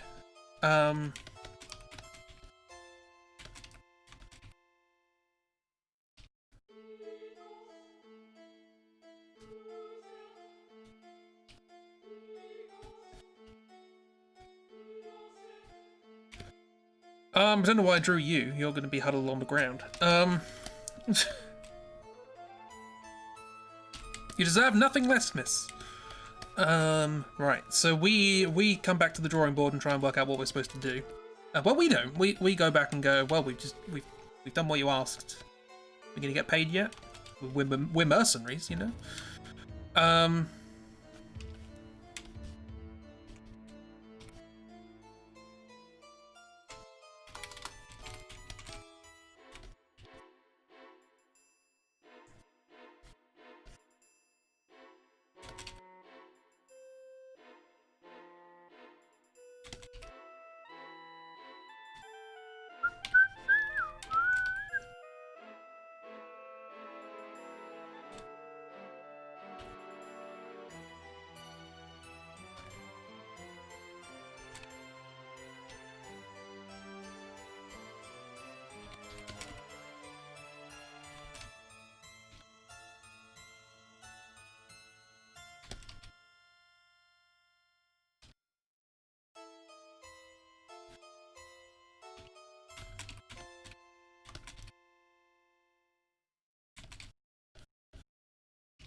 So yeah, we come back and we try and sort it all out.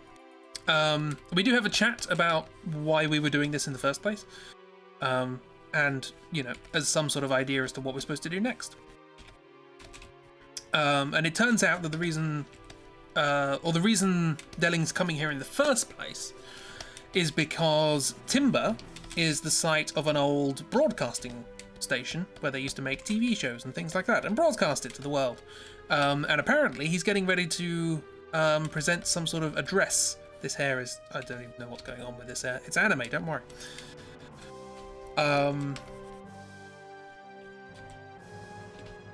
And... you know, we think, oh, I wonder what message he's going to be sending out to the world. At which point, Jenny, here she is, pipes up and goes, I know what he's going to say. He's going to say everybody should get along and peace and love and want wonders for the world. Everybody be happy and love one another. At which point we say, probably not what's going to happen, Jenny, but thank you for your input.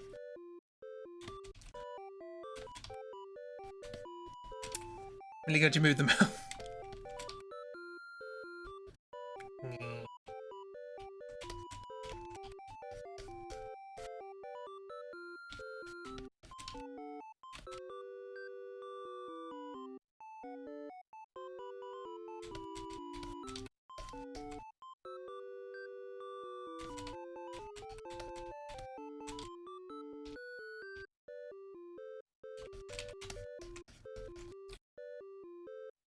This table has a tablecloth over it because I don't want to draw legs.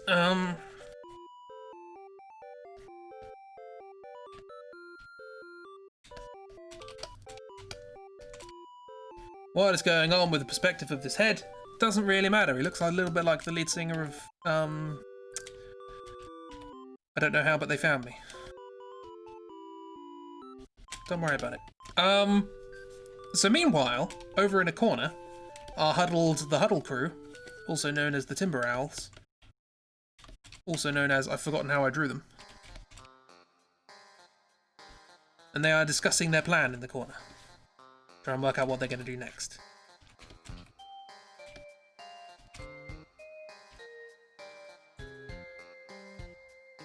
So we've got stomach cramp friend.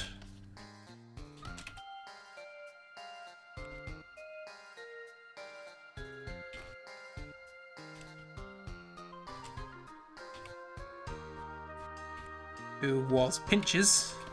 That was his name.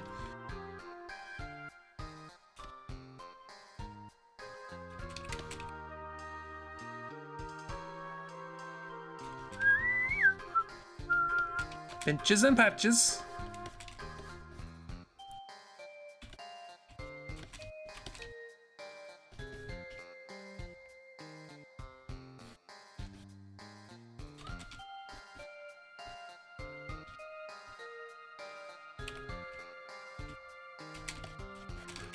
So there.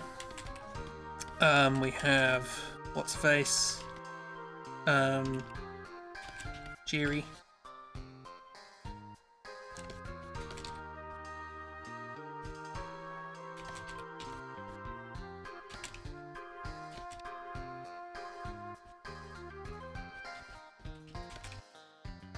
I think she has a belt.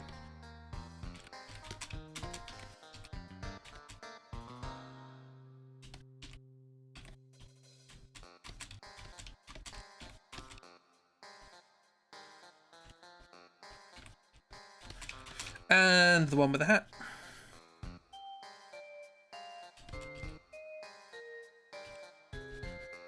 Yeah, it's Patches.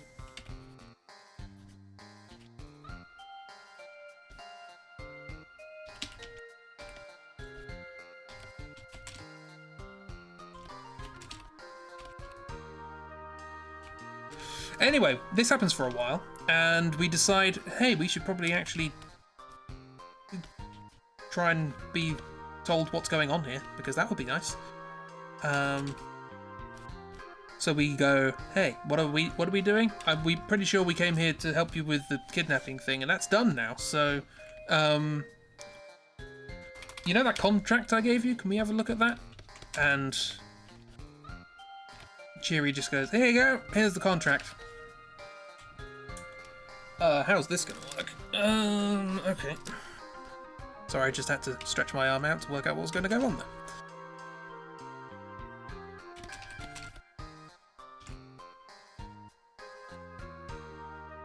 So this is the contract that was used to hire us. And we have a little bit of a read of it. And we see what the terms and conditions of the read of the contract are. Pikachu is also here.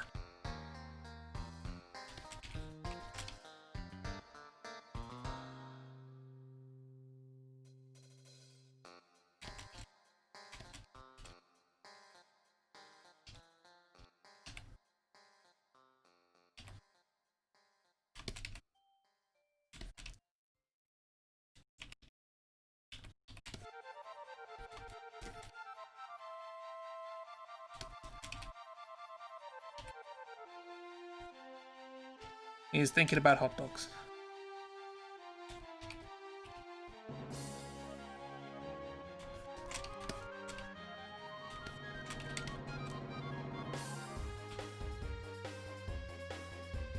I don't know why I'm trying to save this, but...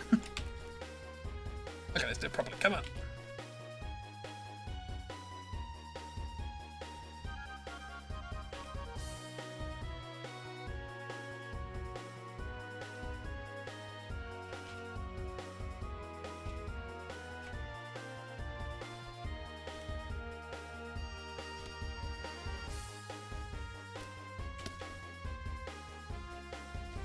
There we go. Did we not read it before signing it? We didn't sign anything. We're not in charge here.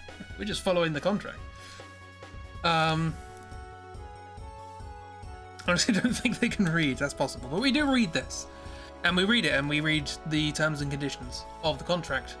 And it transpires, basically, that Fly has signed over control of us for the purposes of trying to, you know, using us as mercenaries until Timber is entirely free from Galbadian control. And we weren't told that. We weren't told that we were actually supposed to come here to try and get rid of an entire military force. So we're a bit peeved.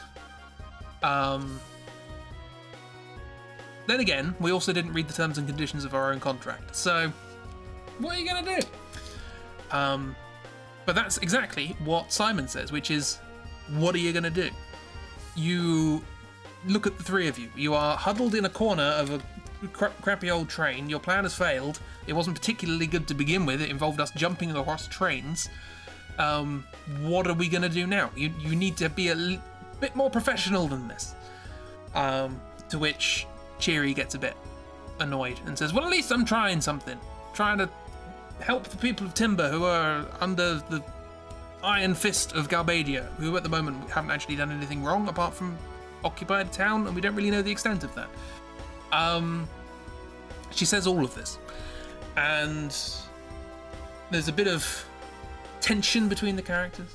We need to get rid of this military organization. Let's hire some mercenaries to help us. Okay, how many? 3. That'll be fine. They're elite. Don't worry about it.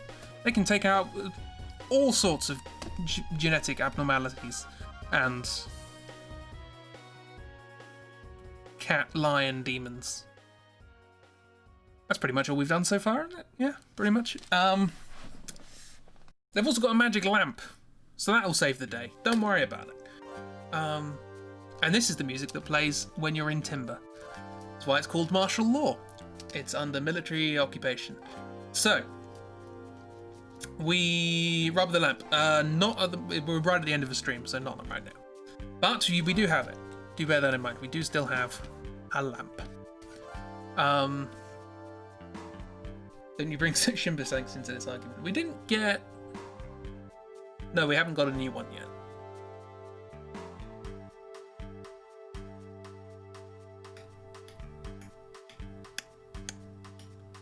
Yeah, so we leave the train and we go into Timber proper now that the president has arrived and is setting up for their broadcast. We also put 2 and 2 together that that's why Galbadia were in Dollet in the first place, because if you remember, we saw that they activated a big old satellite dish. So we are theorizing that they are getting ready for not just a local broadcast, but for a global broadcast, and sending the signal out to absolutely everywhere. So we don't know what they're going to be talking about, but we do know that they're going to broadcast something big and significant. That really doesn't look like a hot dog, does it? So that would solve all of our immediate problems. Question, can you put the lamp as a stream overlay so it's always ominously in view? I can set that up, sure. I need to change some stuff about the stream anyway, so you watch. We're going to rub it first thing next stream. And then completely wasted time. So yeah, then we go into Timber proper. What were their names? Not Piddle and Puddle. What were they called? Pinches and Patches, that was it. They are naturally wanted people, and so they go into disguise. Go into disguise? That's not an expression, is it? They put on disguises and they go into hiding around the town, and there are lots of soldiers running around trying to find us. But we have a plan. We're going to go to, well, Cheery thinks she has a plan, and we're going to head towards the TV station. How horrible are their disguises? Like, as outfits, not as disguises. I can't remember what Patches' his outfit looks like. Pinch's outfit just makes him look like an old man, really. Not much, just kind of like a cardigan and there's some glasses and a hat. They're not great. This outfit are not wonderful. Pinches wears polos 24/7. Yeah, fair. It's so bad they stand out, so are ignored. Yeah, they're looking for somebody who looks like they're in disguise, and as a consequence, they completely miss Pinches and Patches, who are walking around wearing name tags. But yeah, so that's all happening, and it's all grand. But we're on our way to the TV station to see if we can interrupt the broadcast or plead with the president. We still don't really know what we're going to do. And Simon makes a point of that we don't know what we're going to do, and we have been signed up for a contract until an entire town is no longer under a military occupation with a bunch of people who don't know what they're doing. And he's not too happy about that. But anyway, we shall resolve this conundrum next time. Oh, more Chocobo music. Yeah, we're getting there. We have. Oh, hang on, no, before we end. Before we end.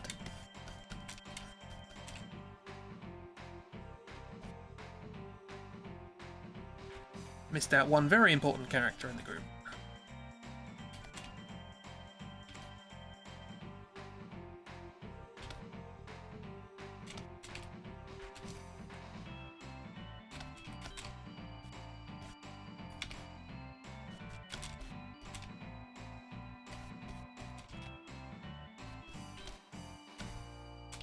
There we go. The group is complete. Now we can finish. There we go. Right. Simon isn't happy about anything, so that doesn't say anything. True, fair enough. He's also probably still a bit miffed that the first thing that Cheery said when she met us was, "Is Kyle here?" So, that's a thing. And if you see the word jive, your brain immediately goes to, you can dance, you can jive, having the time of your life. It's a good song.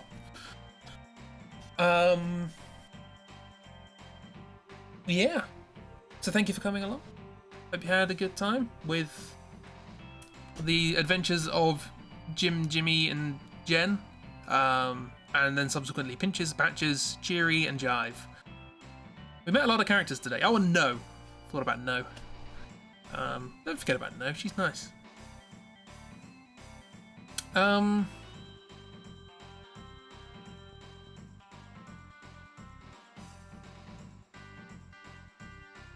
I believe this adult lady is trying to get for 2 minors. The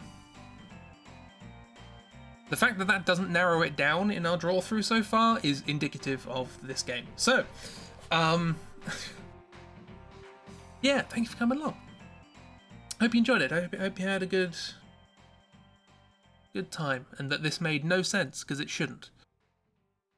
Red flag parade, yes. I should have a red flag emote. Things to do. Oh, it's one of my pieces of music. Yay! That's a good time to end. So tomorrow, we will be continuing with the masterpiece that is the Call of Cthulhu. And hopefully I will maintain some degree of my sanity. But until then, thank you for accompanying me and making this a good time. You're all very lovely, wonderful people. And yeah. Stay good. Don't do anything that Jive wouldn't be happy with. That's a good way to live your life. Best game, favorite games. Well, wonderful. Reaching that 10-hour mark. That's ominous. I'm gonna. Anywho, enjoy yourselves. Best game ever to grace the world. Yeah. Well, I have a possibly worse game to play after that. Oh yeah. Well, I don't think it's worse. Older, certainly. Anywho, enjoy yourselves. Have a grand week. Maybe I'll see you tomorrow, maybe not. Who knows? Do good things. Get something nice. Eat some chocolate. Goodbye.